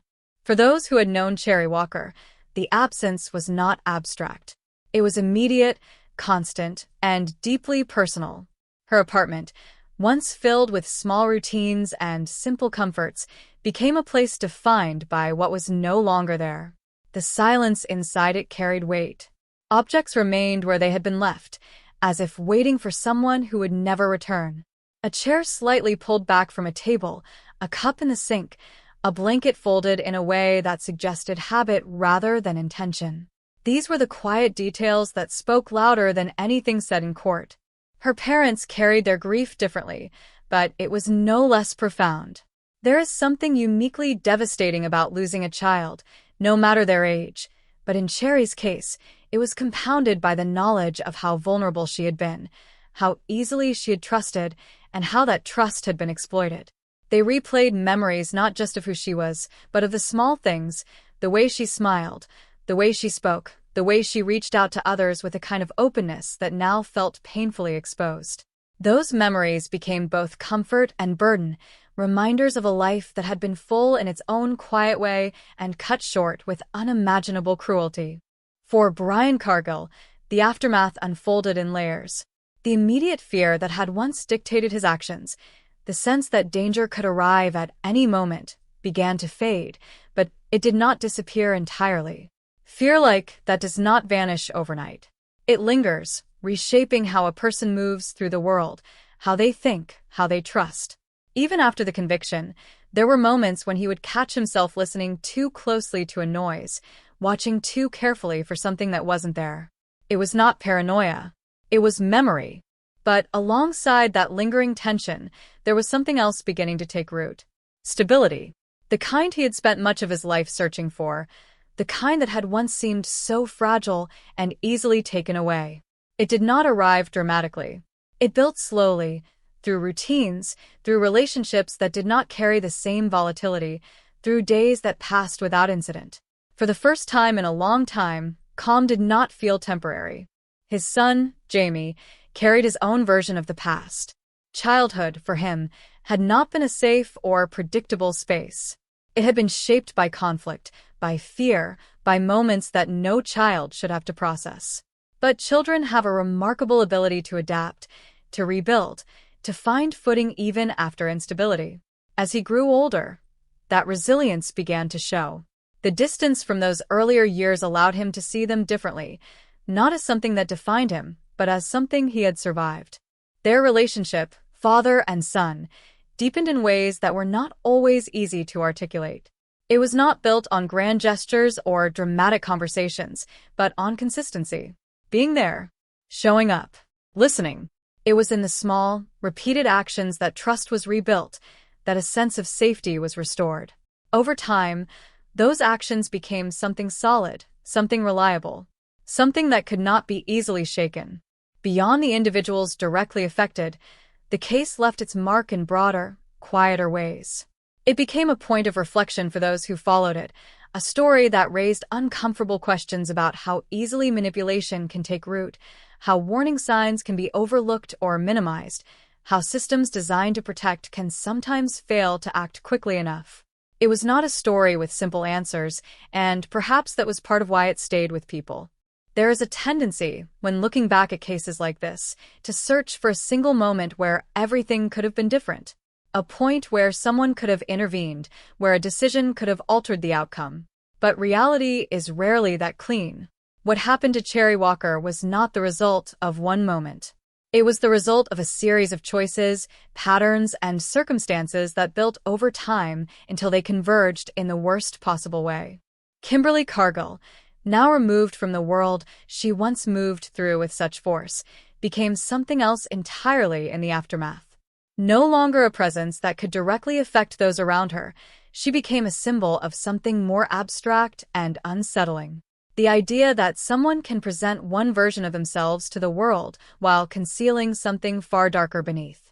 The idea that control, once established, can escalate in ways that are difficult to predict. And yet, even in that, there is a risk in focusing too much on the perpetrator. Because doing so can overshadow the person whose life was taken, whose story deserves to be remembered for more than the way it ended. Cherry Walker was not defined by the violence she experienced. She was defined by the life she lived before it, by her kindness, by her willingness to help others, by the quiet, steady way she moved through the world.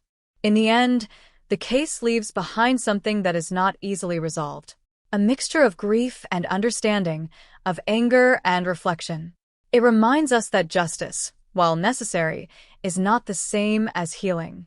It cannot restore what was lost. It cannot erase the past, but it can acknowledge it. It can stand as a statement that what happened mattered, that it was seen, that it was not allowed to disappear without consequence. And perhaps that is where the story settles. Not in the moment of the verdict, not in the details of the crime, but in the lives that continue afterward. In the quiet resilience of those who move forward, carrying what they must but refusing to be defined entirely by it. In the memory of a woman whose life, though taken, still leaves an imprint on those who knew her and even those who did not.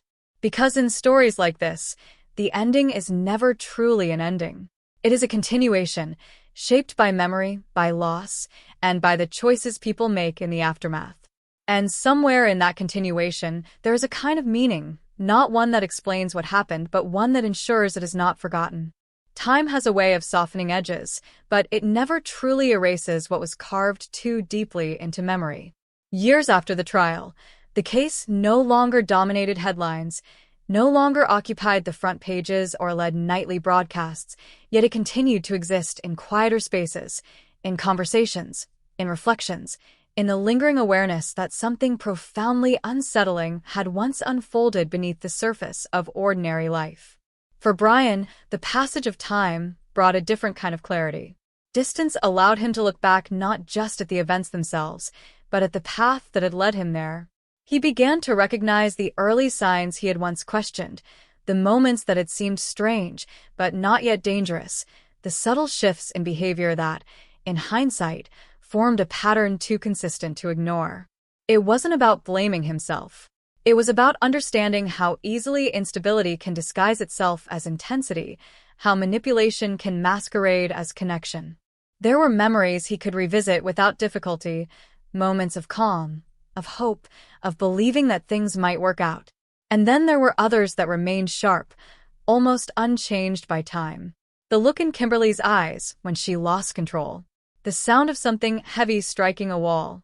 The tension of waiting for the next outburst, never knowing what might trigger it. These were not just memories. They were imprints, shaping how he interpreted the world around him, how he approached relationships, how he defined safety. But alongside those imprints, there was growth. Not the kind that arrives suddenly, but the kind that builds slowly, through conscious effort. Through choosing stability over chaos, patience over reaction, honesty over avoidance. He became more aware of the importance of boundaries, of recognizing when something feels wrong and trusting that instinct instead of dismissing it. These lessons were not abstract. They were lived, earned through experience that had come at a high cost. His home, once a place that had carried tension and uncertainty, gradually transformed into something else entirely. It became predictable in the best possible way. Mornings followed routines that did not shift unexpectedly. Evenings were quiet, not because something was being suppressed, but because there was no longer anything to fear.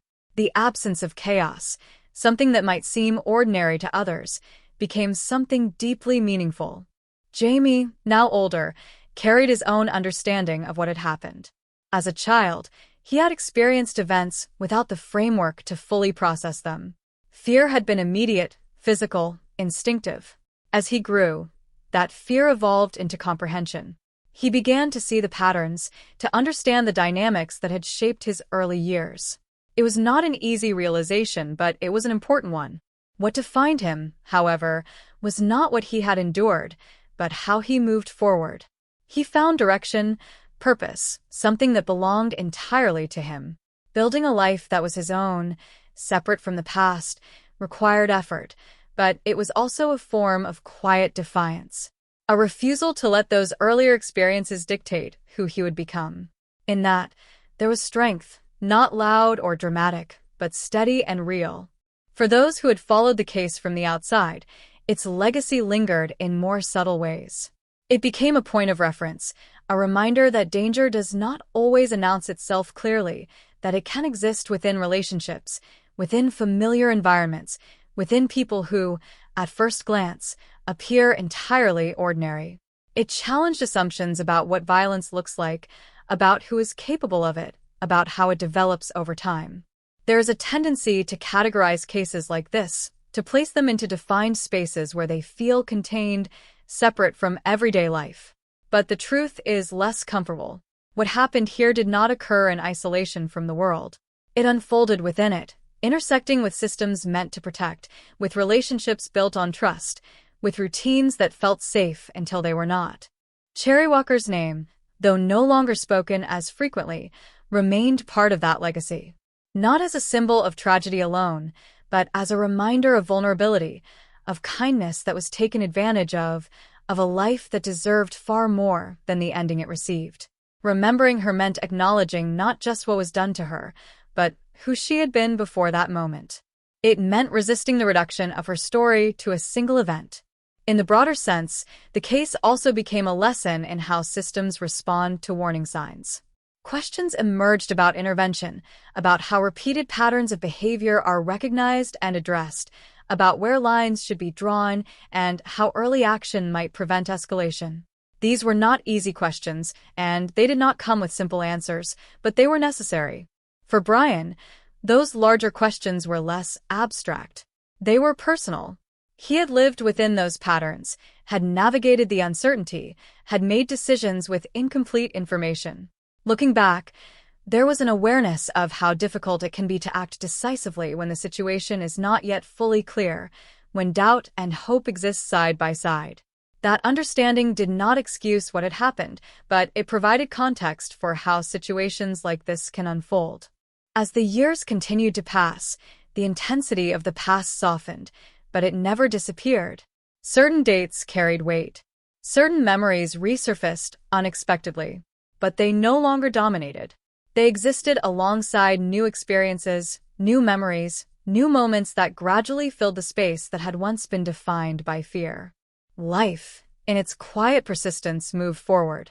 And perhaps that is the most complex part of stories like this. Not the crime itself, not even the pursuit of justice, but what comes after. The continuation.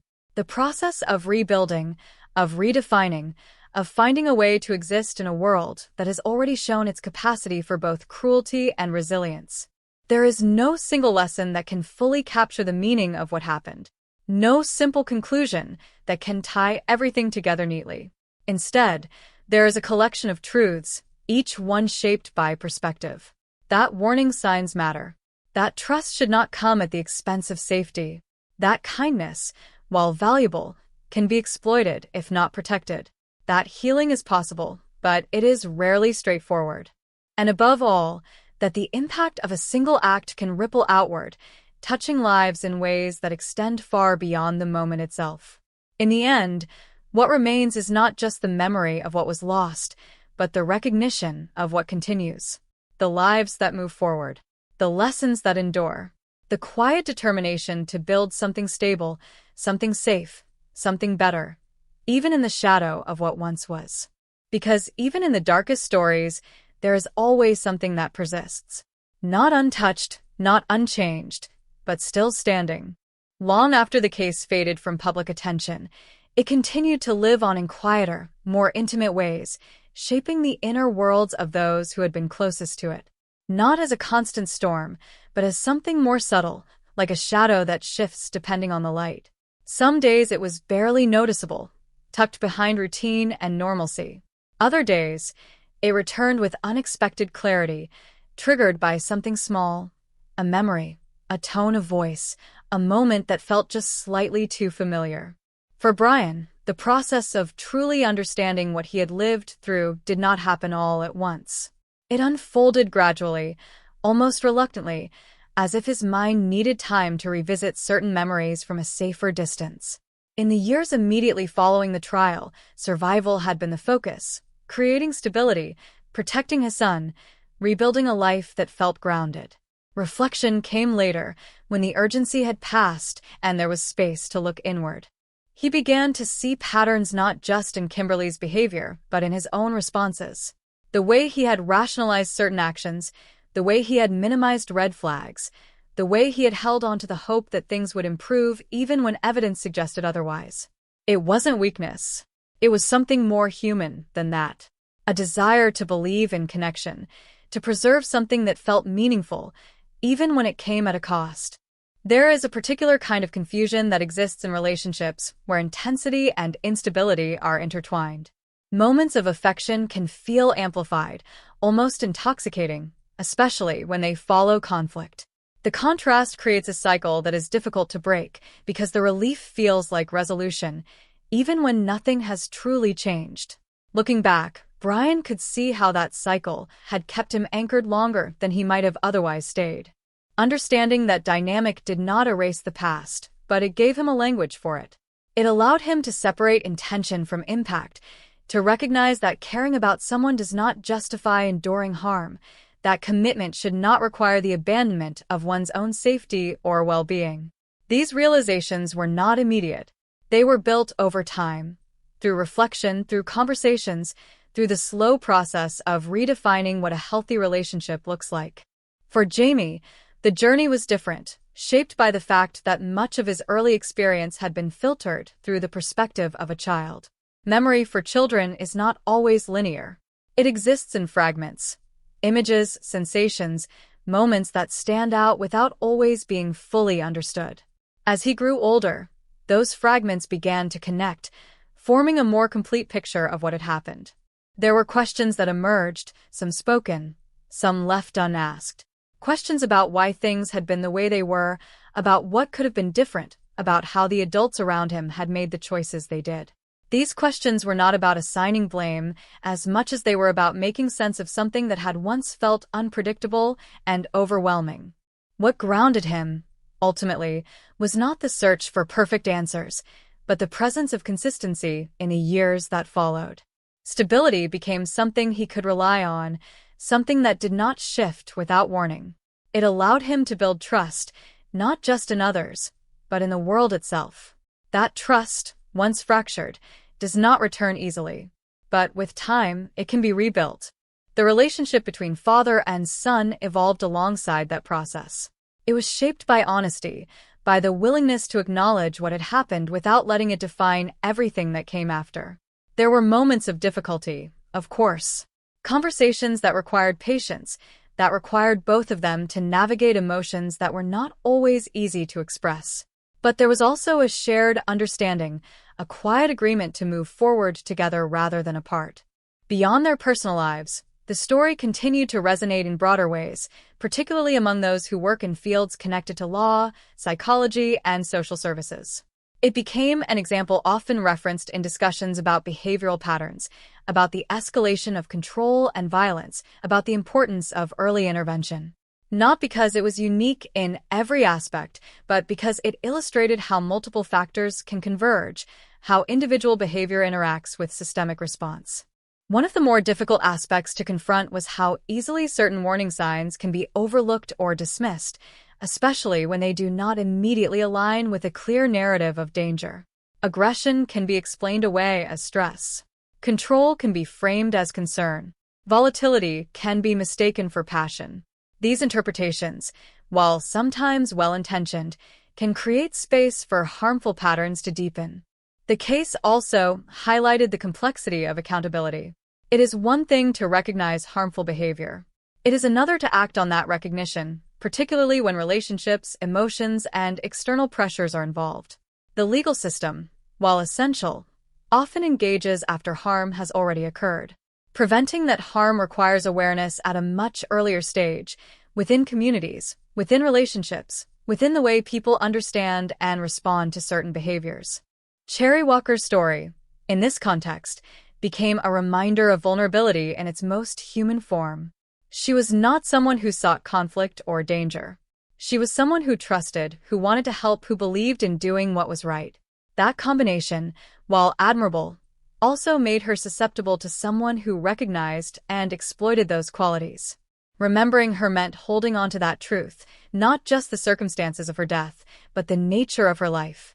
The way she interacted with others, the kindness she offered, the quiet strength she carried. These are the details that resist reduction, that push back against the tendency to define a person solely by what was done to them. As time moved forward, the intensity of the case as a public narrative diminished, but its impact did not vanish. It settled into the background, becoming part of a larger understanding of how certain patterns unfold, how certain risks develop. For some, it served as a cautionary tale. For others, it became a point of reflection, a reason to reevaluate how they interpret behavior in their own lives. For Brian, the final layer of the journey was not about closure in the traditional sense.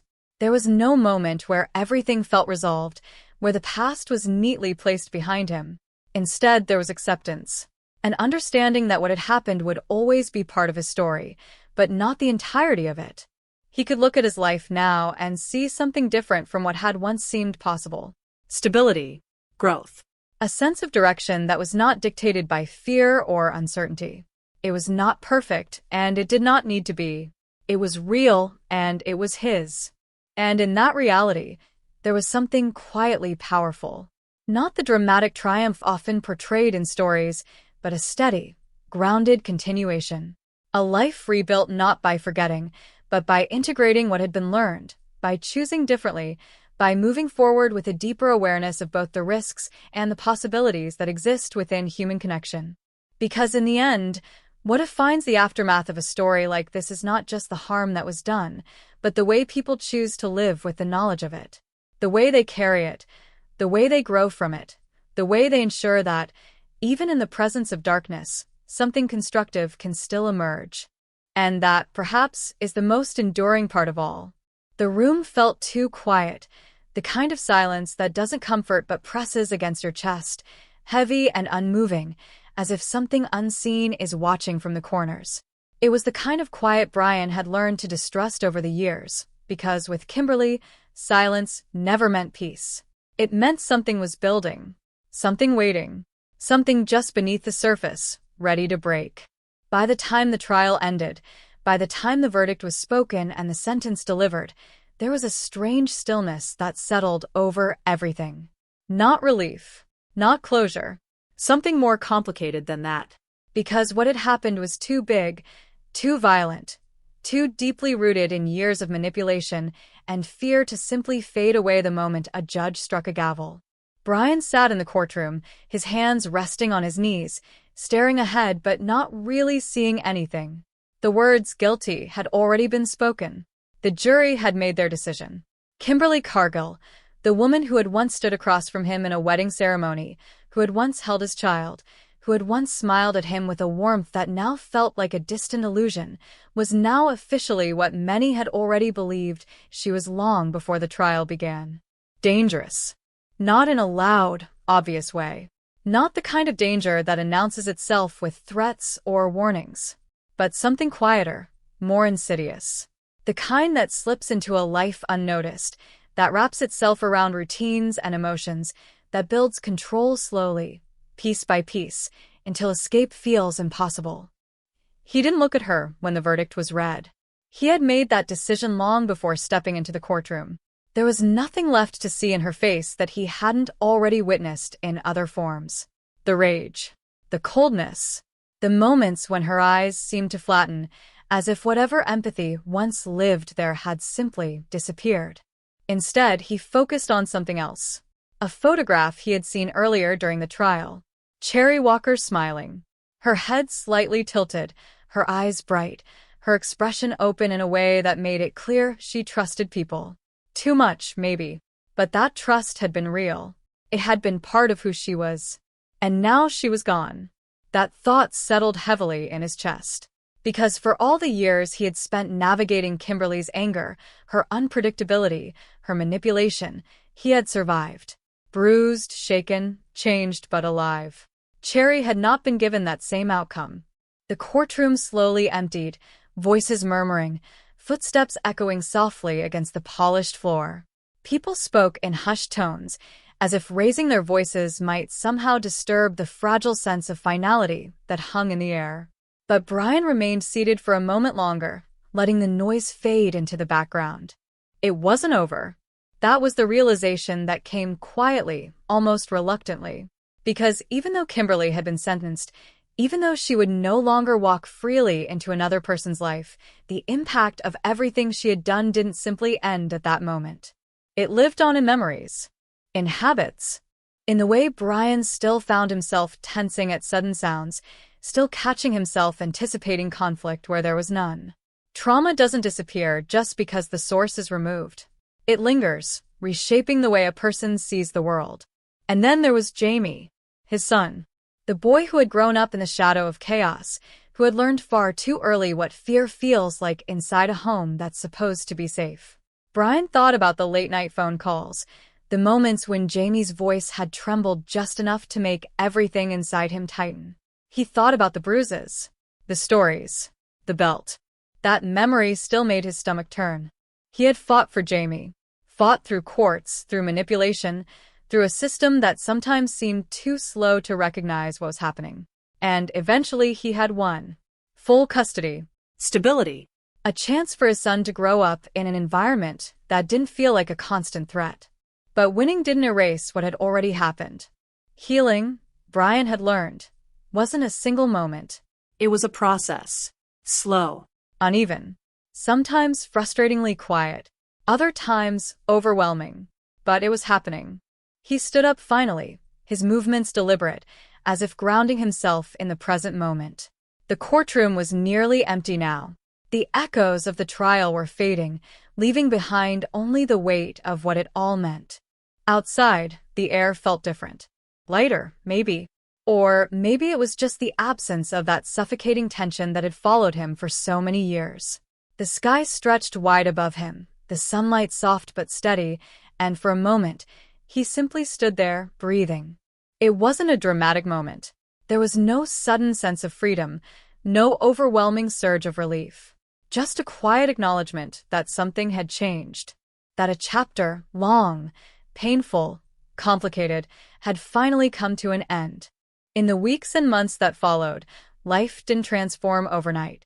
There were still challenges. Still memories that surfaced at unexpected times. Still moments when the past felt closer than he would have liked. But there was also something else. Space. Space to rebuild. To redefine what normal looked like. To create routines that weren't shaped by fear or control. And slowly, that space began to fill with something better. Brian's home became a place of stability. Not perfect, not without its struggles, but safe. Predictable in the ways that mattered.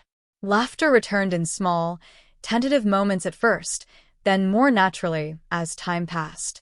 Conversations that didn't feel like they were walking on eggshells. Evenings that ended in quiet rather than conflict. Jamie grew. He found his own path, his own sense of identity separate from the chaos he had once been trapped in. There were scars, yes, but there was also resilience, strength. The kind that comes from surviving something that could have easily broken a person. Brian watched that transformation with a mix of pride and relief. Because for so long, his greatest fear had been not just what Kimberly might do, but what her actions might leave behind in their son. But Jamie was moving forward. And so was he. There were moments, of course, when the past resurfaced. When a memory would catch him off guard. When a certain tone of voice, a certain look, a certain situation would trigger that old, familiar tension in his chest. But those moments became less frequent, less intense. Time didn't erase what had happened, but it softened the edges. It allowed space for new experiences, new memories, new connections to take root. And gradually, those began to outweigh the old ones. Brian remarried. This time it was different. There was no intensity that burned too quickly, no unpredictability that kept him on edge. Instead, there was calm, stability, a sense of partnership that felt grounded, real. He noticed the small things, the absence of fear in everyday interactions, the way disagreements didn't escalate into something uncontrollable, the way trust built naturally, without force or manipulation. It was what he had wanted all along, even if he hadn't fully understood it at the time. And in that environment, he found something he hadn't felt in years. Peace. Not the dramatic kind. Not something that announces itself loudly, but a quiet, steady presence that settled into the rhythm of daily life. The kind that allows you to breathe without thinking about it. The kind that lets you exist without constantly looking over your shoulder. Cherry Walker's story didn't fade. Her name, her face, the circumstances of her death, they remained. For the people who loved her, for those who had fought for justice, for those who had come to understand what had been taken from her, she was not just a victim in a case file. She was a person. A woman who had lived, who had trusted, who had been kind in a world that had not returned that kindness in the way it should have. And in the end, that mattered. Because cases like this are not just about the crimes themselves. They are about the lives intertwined within them, the choices, the consequences, the moments, big and small, that lead to outcomes no one could fully predict, but many in hindsight can trace. Kimberly Cargill's story became a cautionary one, not just about violence but about escalation, about how behavior that might be dismissed or rationalized in its early stages can grow, can intensify, can become something far more dangerous over time, about how manipulation can disguise itself as love, about how control can be mistaken for passion, and about how important it is to recognize those signs before they evolve into something irreversible. For Brian, the lessons were deeply personal. He had lived through it. He had seen the progression, felt the impact, endured the consequences. And while he could not change what had happened, he could carry that understanding forward. He could ensure that his life, and the lives of those around him, were shaped by something better, safer, stronger, more aware. And in that there was meaning, not in the pain itself, but in what came after, in the ability to move forward without forgetting, to heal without denying, to build something new from what had once been broken. The past remained a part of him, but it no longer defined him. And as the years continued to pass, that quiet, steady peace became something more than just a fleeting feeling. It became his life.